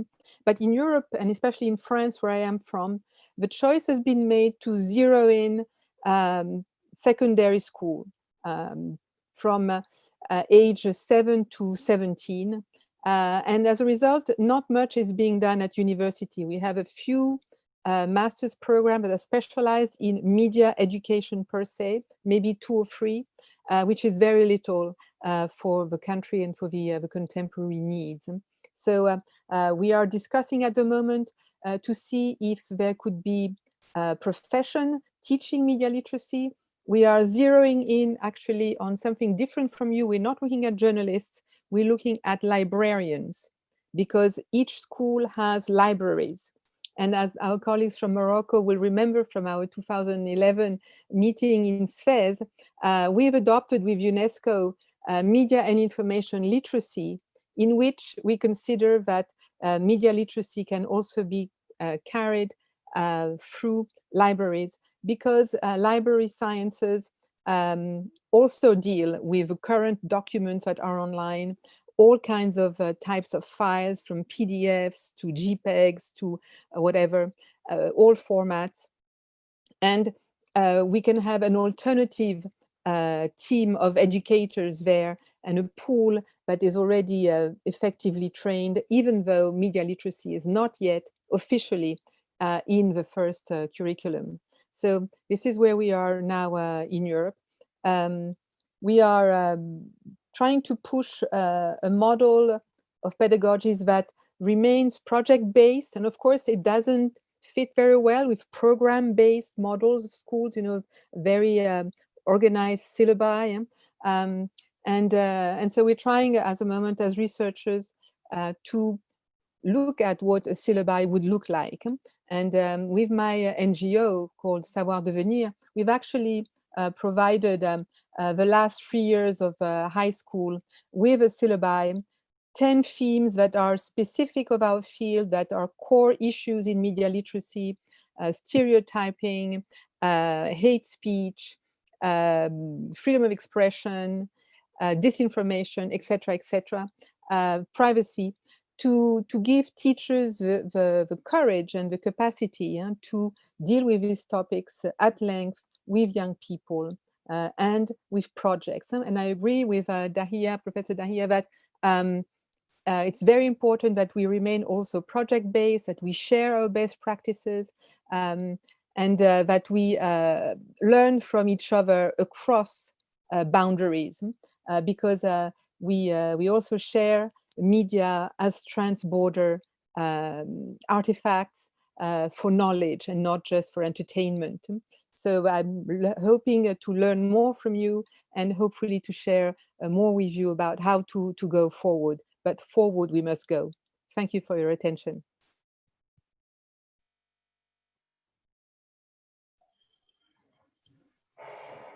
Thank you so much, ma'am. That was beautiful, but I understand that due to lack of time, we had to cut you short. We're sorry for that. Okay. Those were some amazing insights and inputs from all our speakers for today, and I thank each one of them for the time and efforts. And clearly, you won't believe it, the questions are pouring in the chat section. Okay, I now welcome our chief guest of the day, Dr. S.C. Sharma, Director, National Assessment and Accreditation Council, that's NAC. Here is a brief about the chief guest for the day, Dr. S.C. Sharma. He's an educationist, researcher, and an administrator. His areas of specialization are fracture mechanics, material engineering, and nanotechnology. Formerly, he was Vice Chancellor of Chhattisgarh Swami Vivekananda Technical University, Bhilai, Vice Chancellor of Tumkur University, Tumkur, Vice Chairman, Karnataka State Higher Education Council, Government of Karnataka, Principal of RV College of Engineering, Bangalore. Dr. Sharma's genuine concern for the downtrodden and the deprived classes of the society is echoed in his special initiatives undertaken by the university for the welfare of students belonging to the weaker sections. Recognizing his service to the society and in health sector in particular, he has been nominated as trustee for B.M. Srinivasaya Hospital Trust, a public charitable and non-profit trust established for poor patients in the society. Dr. S.C. Sharma has assumed charge as the director for NAC in May 2018. I request Dr. Prashant and Vinod to please patch us to Dr. Sharma's office.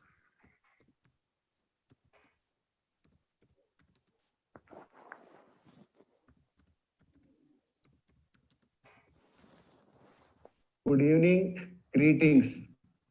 Honorable Vice Chancellor Dr. Venugopalji, Bangalore University, Professor Dr. B.K. Raviji, Chairman, Department of Communication, and stalwarts of media and eminent professors, dignitaries, media educators, scholars, students, and respected friends. I am very pleased and privileged to participate in this valedictory session of the International Conference on Media Education being organized to embark the completion of centennial celebration of media education in India. At the outset, let me thank the Department of Communication at Bangalore University for their initiative in organizing this conference. Since 1973 to 2020, the contribution of the department to media industry is remarkable. It is indeed a matter of pride that this Department of Communication was the forerunner in giving quality education at the avenues of film studies, health, political, and industrial communication. I'm also reminded that this department has experimented on the possibility of site experiment for the first time in India.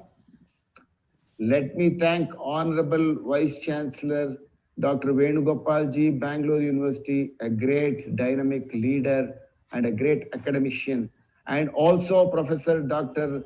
B.K. Raviji, who was the former registrar of Bangalore University and a dear friend of mine, a very good academician, Chairman, Department of Communication, for making this wonderful event possible. I am happy that the conference has deliberated upon the several areas of media education and the challenges. The discussions on status of media education from global and Asian perspective by more than 20 international and national eminent speakers were giving deep insights in several areas of media education. I would like to particularly express my appreciation to all the eminent speakers and participants who have enriched the conference with their valuable knowledge and suggestions. The advances in technology have impacted traditional communication professions, paving the way for digital media has a major influence on business and brands in creating relationships with their customers.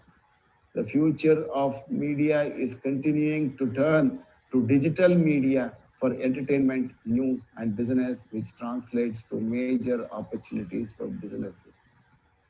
Innovation is the new norm when it comes to media, and that trend is not likely to change as we look to future media concepts.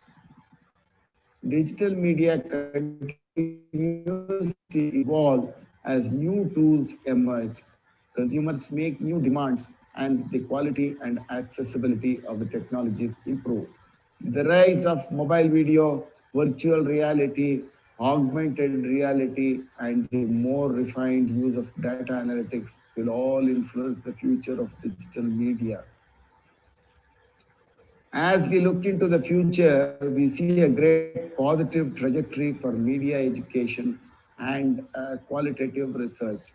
I wish Department of Communication to take more and more initiatives to build talented pool of media professionals and research possibilities. Before I conclude, allow me once again to thank the organizers for this timely initiative.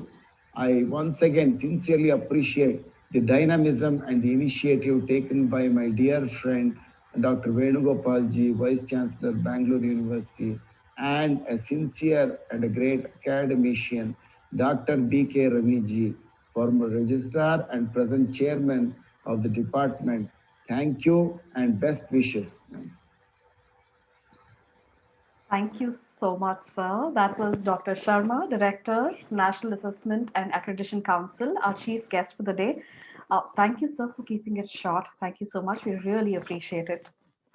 Also, for those of you who are wanting to get in touch with the speakers with your questions, thank you for leaving the questions in the chat section. The speakers have left their contact details. Please do have a look at the chat section. You can connect with them directly. There are a couple of URLs and email IDs in the chat section from the speakers. Please to patch up with them. With that, we'll move on to the presidential address for the day. The presidential address is being delivered by Dr. Venugopal KR, the Vice Chancellor of Bangalore University. Now, for those of you who are new to Bangalore University, here's a quick brief of Dr. KR Venugopal. He was the principal of UVCE for 15 years, Chairman, Department of Electronics and Communications, Computer Science Engineering, and Information Science Engineering in UVCE. He has a brilliant academic career with 11 degrees, including 2 PhDs, one in economics from Bangalore University and another PhD in computer science and engineering from IIT Madras. He has a postdoctoral research scholar. He was a postdoctoral research scholar and a visiting professor at University of Southern California, USA. He has authored and edited 72 books in economics and computer science. He has published more than 950 papers in international conferences and journals. He has established 2 engineering colleges and 2 schools in Bangalore. He is a recipient of over 60 awards, the details of which I am not getting into right now. He was honored with IEEE Fellow and ICM Distinguished Educator Award from USA for his outstanding contribution to computer science and engineering. I now request Dr. Venugopal to please deliver the presidential address. Good evening to all of you. I'm actually thrilled to participate in this valedictory program because it is my alma mater.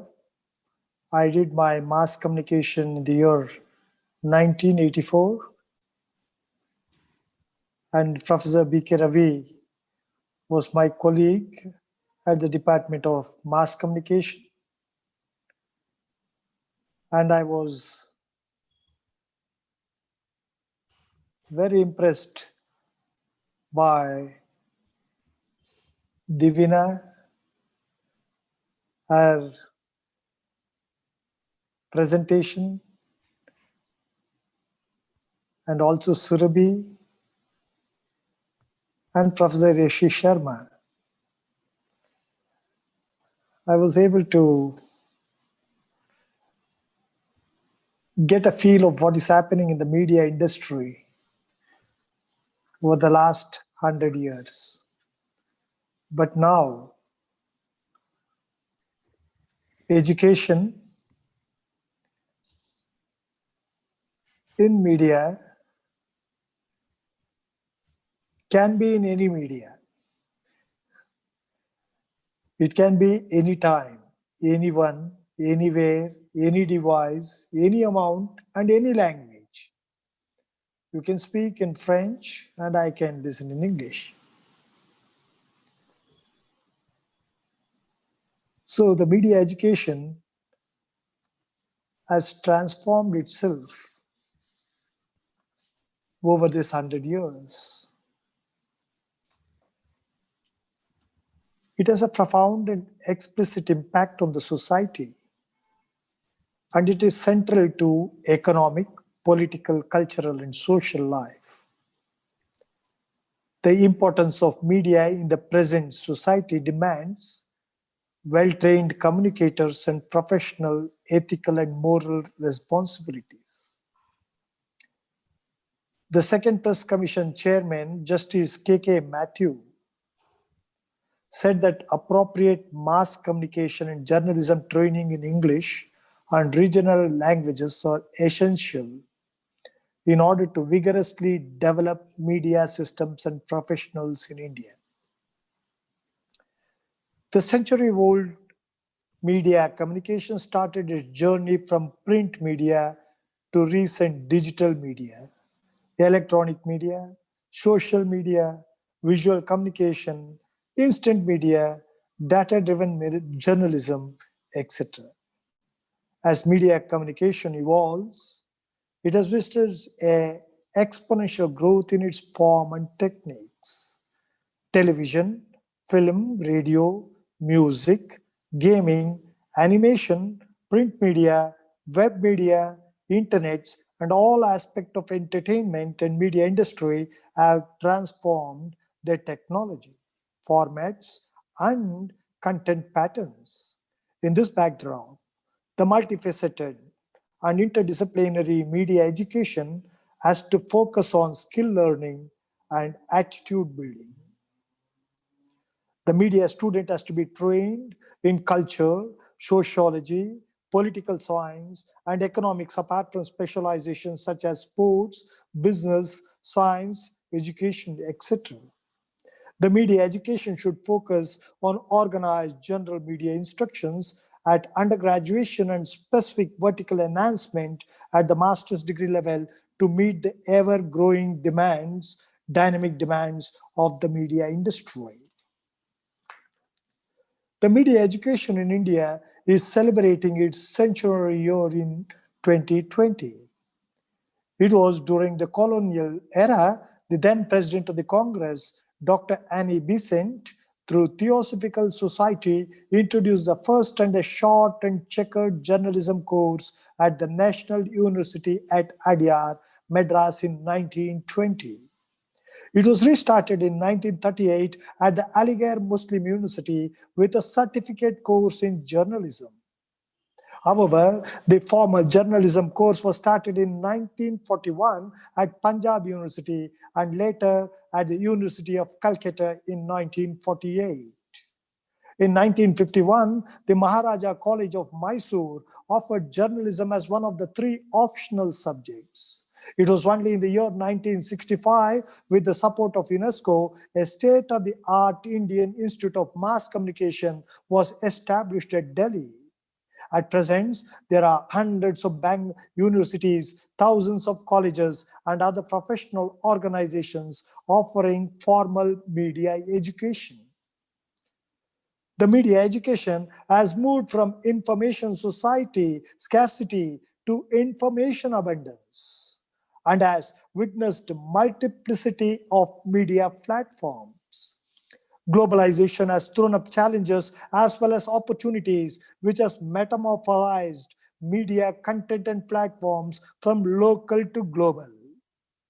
Information and communication technologies have transformed media in its relationship with the consumers, ownership, management, production, and distribution of contents. Today, digital media has been transformed to anytime, anywhere, any form, any language, any technology, anyone, any place, any device, and any length of time, thus shrinking the world rapidly in terms of communication, space, and time. The SMS language and new vocabularies have become the order of the day.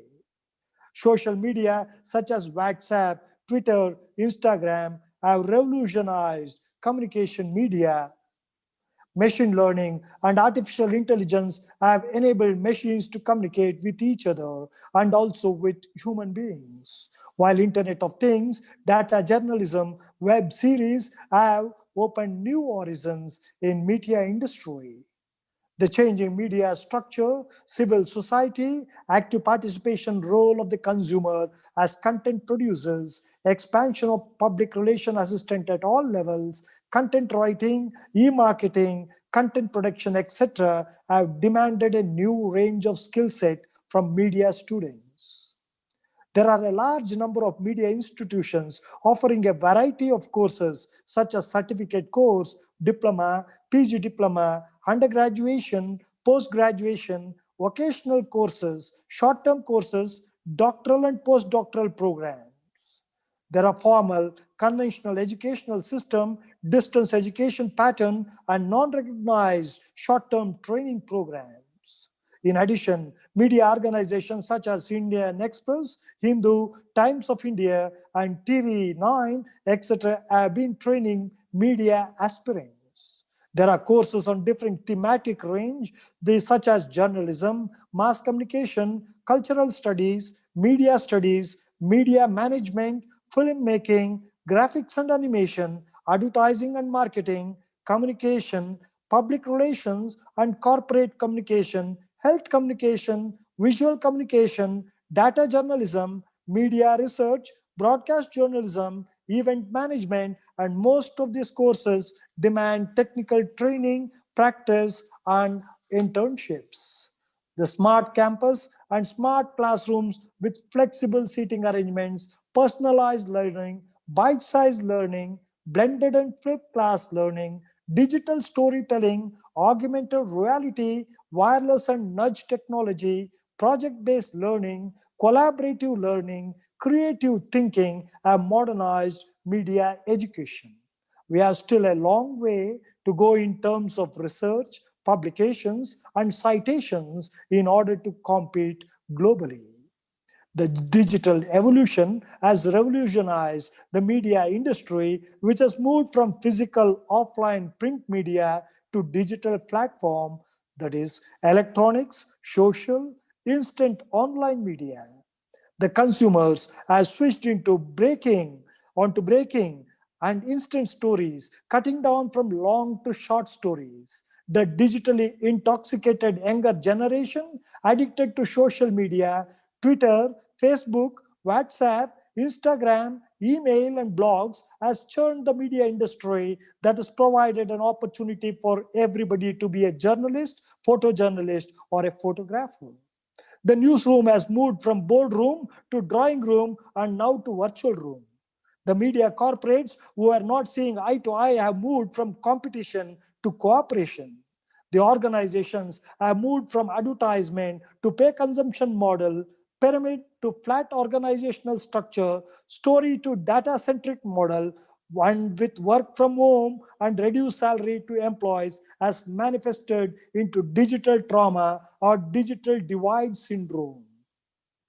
In the age where style replaces templates, fake news assumes disproportionate importance, hype overtakes information, where high quality information is still a scarcity, where demassification, deglobalization, and personalization are on new high, where virtual reality, OTT, video, internet advertising are the fastest growing revenue generators, where the artificial intelligence driven tools are highly probable futuristics that will transform the media industry beyond our science fiction imagination.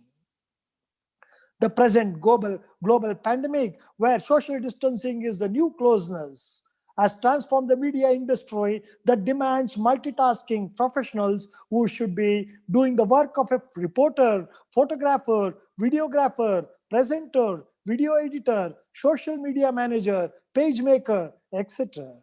The media professionals not only content producers, but also deal with the distribution and financial management.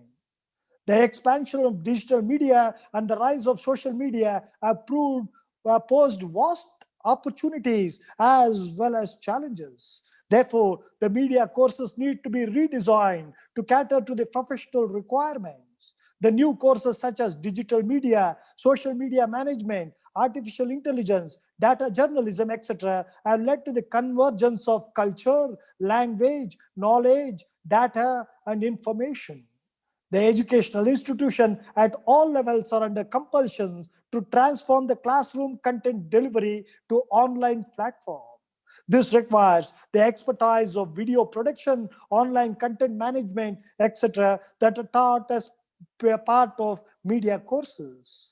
India is the front runner in the film production with 1,500 to 2,000 films a year that are produced in multiplicity of languages. In 2019, the film market size was 185 billion rupees. Indian Brand Equity Foundation has estimated that the turnover of India media and entertainment business will reach 307,000 crores by 2024.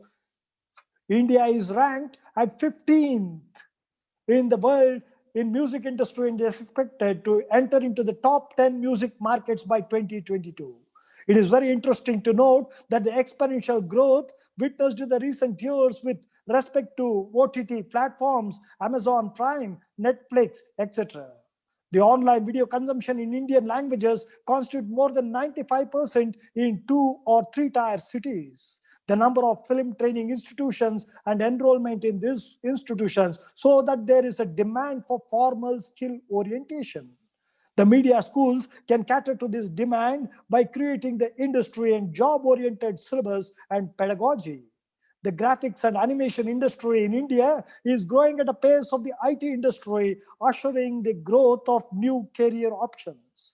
The digital media and entertainment platforms in India grew at a pace of 13.3% in 2019, and advertising revenue is projected to reach 1,367 billion in 2024. And in next 10 years, it is estimated that the animation, visual effects, gaming, and comic sector will require 24,000 professionals with an educational qualification of graduation or above, while on the other hand, there will be only around 16,000 students graduating from the recognized degree awarding institute, that is Indian Express report of January 2019. According to Public Relation Consultant Association of India, the public relation industry witnessed a growth of over 12% to touch rupees 6,600 crores in 2019. The media and non-media PR has grown rapidly, while smaller firms and freelancers have achieved a leap growth. However, there is a lack of creative and talented employees, high attrition rate, and lack of talent in digital and public affairs segments. The media education has to cope up with the shift of news as entertainment, and the required changes need to be incorporated in the pedagogy and curriculum. There is a blind spot in the teaching communication and media technologies. It is observed that the emphasis on theory is driving the practical training to the backseat. A number of surveys have revealed that India has talent, but there is lack of good quality institutions to train them. The graphics and animation industry has moved on from just being an outsourcing facility to a creator of indigenous intellectual property. The growing number of animation studios and graphic designing platforms are employing many professionally trained people. The public relations education has to be strengthened with a special focus on industry. There is a huge demand for people with social media and data analytical skill, visual communication expertise, and technology management, and hence there is a necessity to focus on skill development, while content writing is another field of job opportunity for the media students. A new brand of jobs like digital content production, technical writing, business content writing, web content writing, and editing, to name a few, are in great demand. The media environment should be enabled to provide practical training by bridging the industry and the institution. Emphasis should be given to pedagogy and research while giving importance to teach the future innovation in the syllabus. Media education should keep pace with the evolving skill requirement, orientation to emerging technology, multimodal learning, including visual, experimental, theoretical, etc., utilizing cutting-edge technologies, enhancing learners' encouragement on online social networking and community-based learning, and common minimum framework for designing curricula. Media professionals should be involved seamlessly in developing the course content. Interdisciplinary background, skill development in specialized areas, internship, and encouraging quality research would strengthen the media education, thus contributing to the innovative media environment. I'm very happy that Bangalore University has started its media mass communications in the year 1973. The Department of Mass Communication in Bangalore University was established as a faculty of communication in the year 1973 and presently has postgraduate courses in journalism and mass communication, public relation and advertising, new media studies, electronic media, filmmaking, graphics, and animation. The new National Education Policy 2020 will open up a new dimension in the field of communication and media education near the near future in this country. I'm very happy that the Department of Mass Communication has given me an opportunity to deliver this valedictory address to this August gathering. My sincere pranams to my teacher, Professor H.S. Ishwara, who initiated me into the Department of Mass Communication when I was basically an electronic engineering student in the first floor of University Vishwesvaraya College of Engineering. And today I'm here as a Vice Chancellor of Bangalore University, and I'm delighted to share that without Professor H.S. Ishwara, I would not have been here as a Vice Chancellor. My tribute to the great teacher, Professor H.S. Ishwara. And I thank the Department of Mass Communication, Professor B.K. Ravi, who is my classmate, and Professor Shailishri, Professor Sanjeev Raja, and Vasundhara for taking this initiative to celebrate this 100 years of media education and industry. Thank you, one and all. Have a great day and night, of course, in the evening. Thank you so much, sir. That was Dr. Venugopal K.R., the Vice Chancellor of Bangalore University. With that, we come to the end of this Marathon International Conference. I feel honored to have been a part of this mega conference. There are so many takeaways, so many inputs, and so many insights. It surely has been a very enriching experience for me, and it is not just me who's saying this. There's Chaya Anil Kumar, who says, thanks to Communication Department for organizing an interesting and enriching conference. There's Anita, who says, thank you, Dr. B.K. Ravi and August panel, enriching deliberations. There's Dr. Divina, who says, thank you for very edifying conversation about media literacy. I wish you a fruitful next 100 years. There's Chitralekha Agarwal, who says, I feel honored to be a part of this international conference. The sessions were enriching as well as enlightening. There was too much to learn. I totally agree with you, ma'am. Sincere thanks to the organizing team of Bangalore University. Special thanks to Dr. B.K. Ravi for giving valuable inputs on research paper presentations, and thank you so much for everything. Those are wishes and thank yous pouring in on our chat box. I'd like to call upon Dr. Ravi, Conference Chair, ICME 2020, Professor and Chairman, Department of Communication, Bangalore University, Gyan Bharati Campus, to please conclude the conference. Okay. Thank you very much. It has been a very hectic schedule for the past 2 days. I think we had 8 technical sessions. We had plenary sessions. Yesterday morning, our Honorable Chief Minister, Shri B.S. Yediyurappa, inaugurated this conference, and our Honorable Deputy Chief Minister and our Higher Education Minister, Government of Karnataka, Dr. Ashwath Narayan, he was the chief guest. Our mentor and our guru, communication expert of this country, who is an expert even in communication research, Professor H.S. Ishwar, delivered the speech on media education.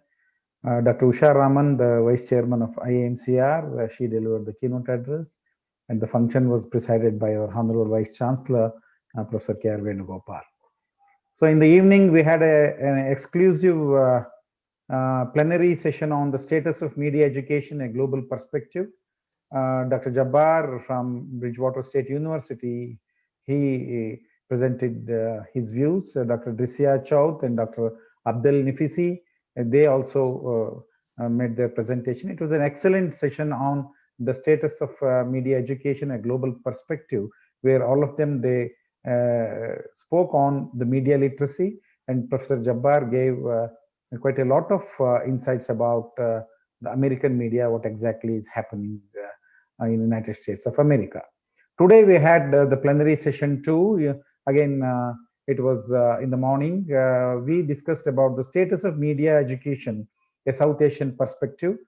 The former Vice Chancellor of Tamil Nadu Central University, Professor B.P. Sanjay, Dr. Usha Rani from University of Mysore, Dr. Muhammad Ullah from Bangladesh, Dr. Lakshman Dutt Pant from Nepal, Mr. Abdul from Afghanistan.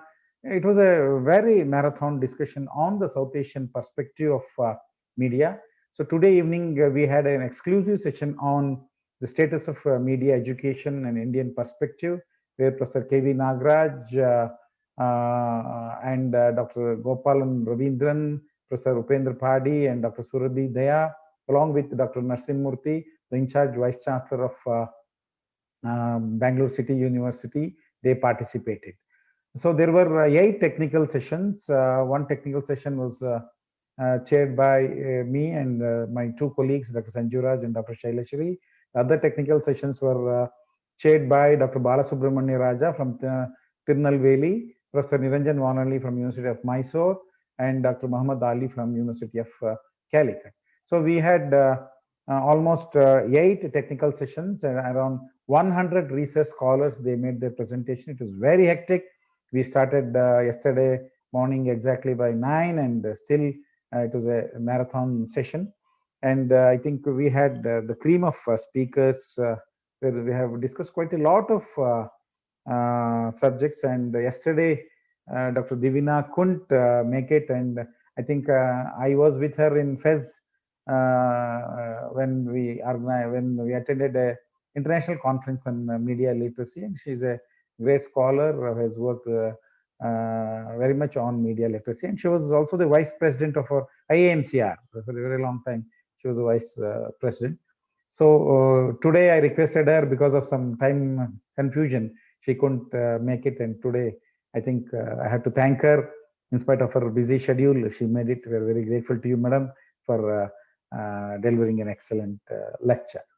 So the whole discussion, we have discussed on media literacy, we have discussed on media education in India, we have discussed on South Asian perspective, we have discussed about the curriculum, the gap between the profession and the media, profession and the media industry, Indian media industry and academia coming together, regarding the nomenclatures, regarding the contribution, regarding mushrooming of media schools, and there are quite a, and we have also discussed about communication research. We have discussed about introducing media related subjects at the secondary level, and there are quite a lot of issues that were discussed, because in Indian media industry, since we are dominating the globe, unless we strengthen the field of media education, it will be very difficult, because this technology, as all of us know, the social networking sites, the new media, and the immediate emergence of OTT after COVID-19, that's after February, though Indian media industry and the global media industry, we have suffered to the maximum extent. But after COVID-19, after February 2020, you could see the emergence of OTT, and the new media was at its infancy in India, and you can see the growth of new media to the maximum extent, and how OTT became a parallel to other mainstream media. These are some of the important discussions that happened, and we are very happy. And I thank all the guests for making the presentation. And first of all, I thank our Honorable Vice Chancellor, Professor K.R. Venugopal. Under his able leadership, we are in a position to successfully organize such a mega conference, and we are very grateful to you, sir. I also thank my mentor and guru, Professor H.S. Ishwara, for his guidance, and after a very long time, he attended our conference, and we are very grateful to you, sir.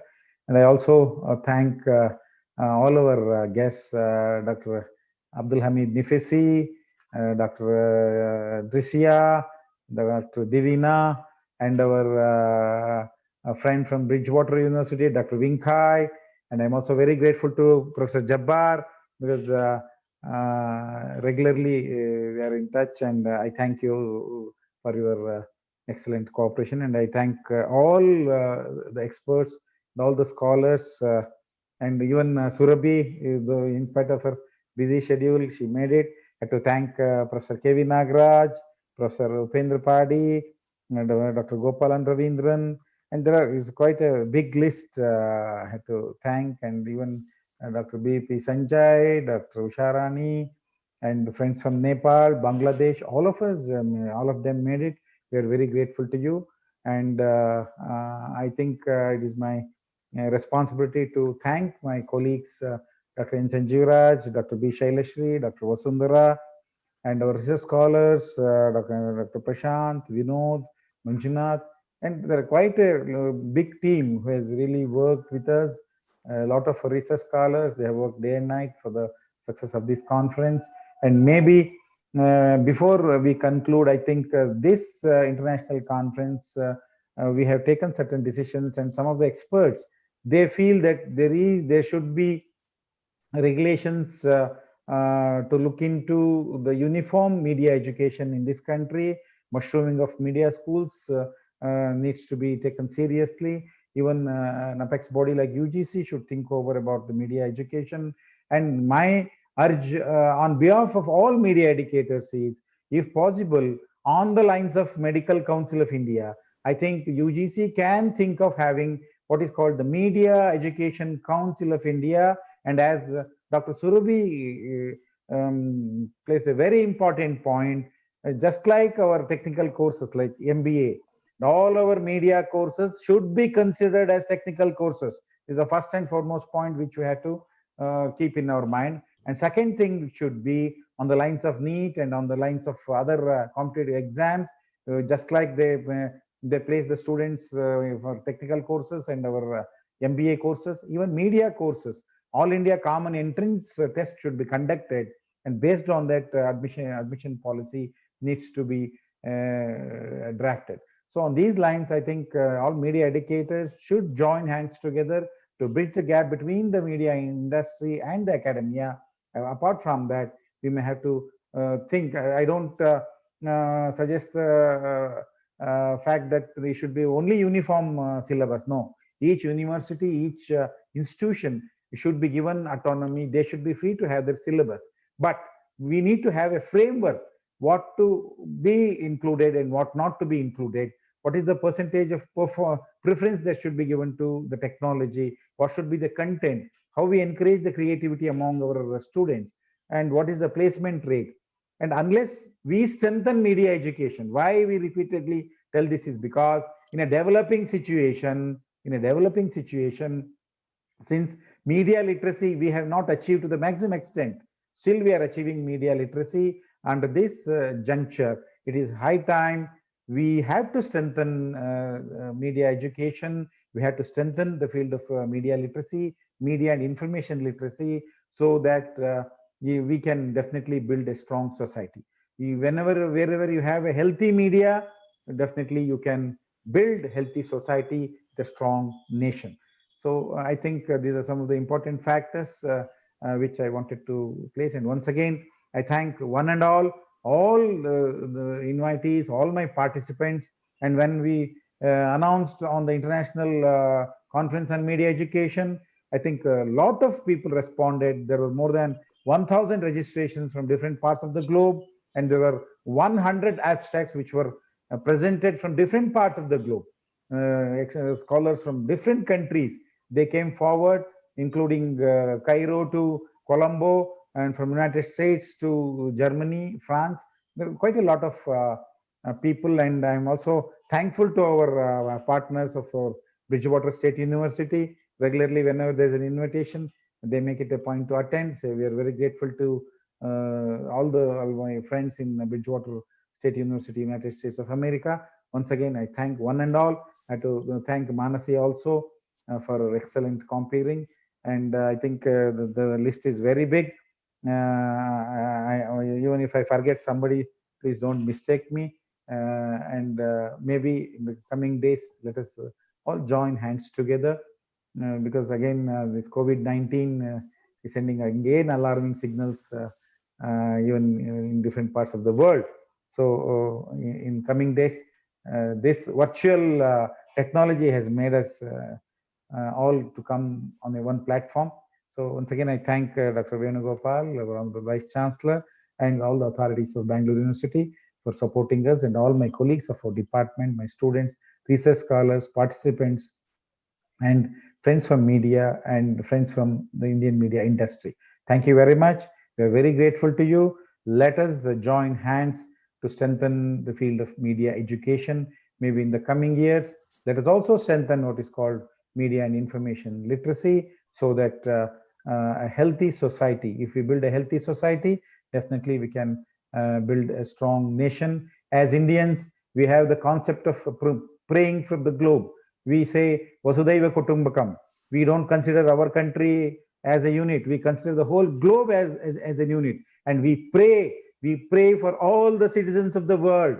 That is what the Indians do every day. We pray for the citizens of the globe. So let us, since we are the citizens of this globe, let us pray for the welfare of all, and let us see to it there are no underprivileged, there is no third world, and let equality prevail, and be safe. Let us not fear of COVID-19. Let us fight COVID-19. Let us build strong media with the base of strong media education. Thank you very much. Namaste. Jai Hind, Jai Karnataka. Namaste. Thank you so much, sir. I now request everybody to please switch on your cameras, because we are at that phase where we're going to take a good photograph. That's a screenshot. So please switch on your cameras, adjust it, and give your best pose. And while you're doing that, for those of you who have questions, you can please email us on chairmandocbub@gmail.com. The participant said that it was too much to take, so don't worry. We are live on YouTube and Facebook, and you can look us up there. Our speakers have left their email IDs and URLs in the chat section. Please do take note of that so that you can get in touch with them.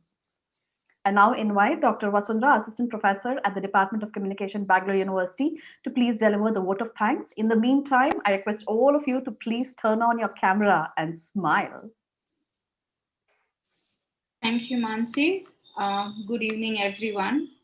We have come to the end of the 2 days International Conference on Media Education, but I am sure it is just the beginning of this discussion. On behalf of the Department of Communication, Bangalore University, Jnanabharati campus, I take this opportunity as the Deputy Coordinator of this conference to say that I am extremely humbled and honored to be delivering the vote of thanks. We have had an extremely informative 2 days filled with interesting talks and paper presentations across different themes and sub-themes in the context of mass media education. This last session on the Indian perspective of media education literally showed us where we stand as media educators and media enthusiasts. This session definitely came alive in its true sense with this entire panel of distinguished speakers. Professor K.V. Nagaraj, professor at Mizoram University and former Pro Vice Chancellor of Assam University. Thank you, sir, for joining us today. It is always a pleasure to listen to you speak.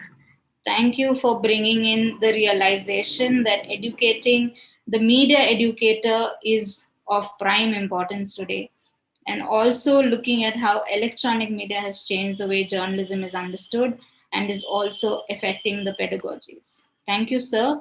This talk is going to stay with us for a long time. Dr. Gopalan Ravindran, Professor, Central University of Tamil Nadu, Tiruvarur. Sir, we at the department are extremely happy to have hosted you for today's session.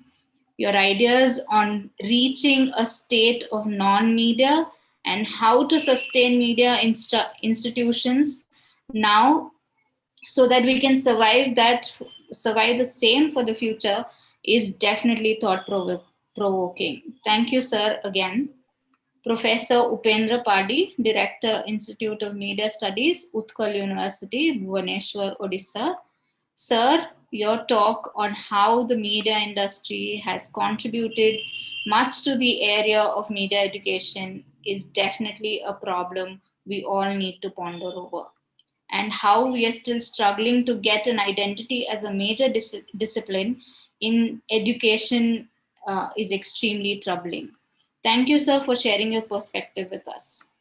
Dr. Surabhi Daya, Professor and Course Director in the Department of English and Journalism at Indian Institute of Mass Communication. Ma'am, it was wonderful listening to you and get a realistic understanding of the present status of media and media education in India, and how communication is taking over the world and how it is also being used to the advantage of some institutions that have sprung up in a short period of time.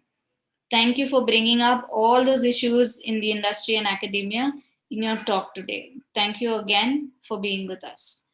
I also thank Dr. Divina, professor at the Institute of English Speaking World at the New Sorbonne University, Paris, for joining us today and bringing in a new dimension to this discussion and this forum. Dr. N. Narsamurthy, the in-charge Vice Chancellor of Bangalore City University. Thank you, sir, for taking out time of your busy schedule and joining us today. Sir, it was indeed our pleasure to host you today. I thank our chief guest, Dr. S.C. Sharma, Director of National Assessment and Accreditation Council, for sending in that wonderful message for us. We are immensely honored, sir. I would like to acknowledge the presence of some of the faculties also who have joined us today. Professor Jabbar, Professor Usha Sharma, Professor Vinkai from the Bridgewater State University, Professor H.S. Ishwara, Professor Abdul Hamid Nafisi, Dr. Drisya. Thank you all for joining us and supporting us. I would like to extend my gratitude to Dr. Venugopal KR, our Honorable Vice Chancellor. Sir, your support has been immense. We could not have conducted this international conference on media education on such a grand scale without your encouragement and support. Thank you, sir, for being with us always. This conference is the brainchild of Professor Dr. B.K. Ravi, our chairman.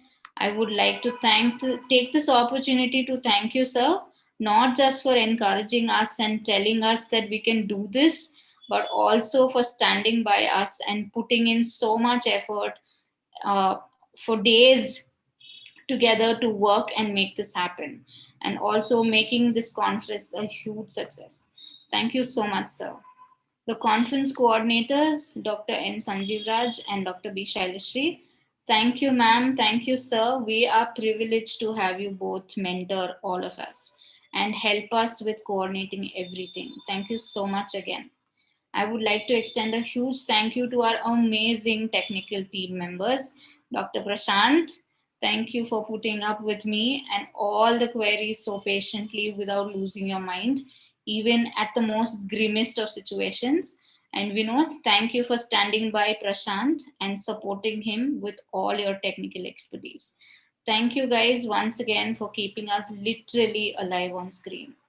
I extend a huge thank you to our research scholars, Vivita, Sampriti, Sridevi, and our students Anjita and Omkar for all the back-end support. And we are indeed extremely grateful to all of you all. They have worked simultaneously with the support and the technical team with all their wonderful content. Mansi, these 2 days would not have been the same without you. Thank you for being there throughout all the sessions and making them lively and interactive. We really, really appreciate your efforts and are happy to say you have become a part of our family now. To all the media personnel, media faculty, media experts, paper presenters, academicians, students, participants, and attendees, a big thank you to all of you. And also a big thank you goes out to all of you staying with us for these 2 days and supporting our initiative in bringing this discussion and deliberation to the limelight. Before I conclude, again, I would like to thank every single person for joining us over these 2 days. I apologize if I have missed out anyone, but I hope you all had an amazing 2 days. I will finally leave you all with a promise to see you all again soon in another forum. Thank you all. Have a wonderful evening ahead. And last but not the least, thank you so much, Dr. Vasundhara ma'am, for moderating that marathon technical sessions. Thank you for that. All right, now I would like to see everybody's camera switched on and all smiling with nice poses. I'm taking screenshots as we speak. Come on, folks, give us your best smiles.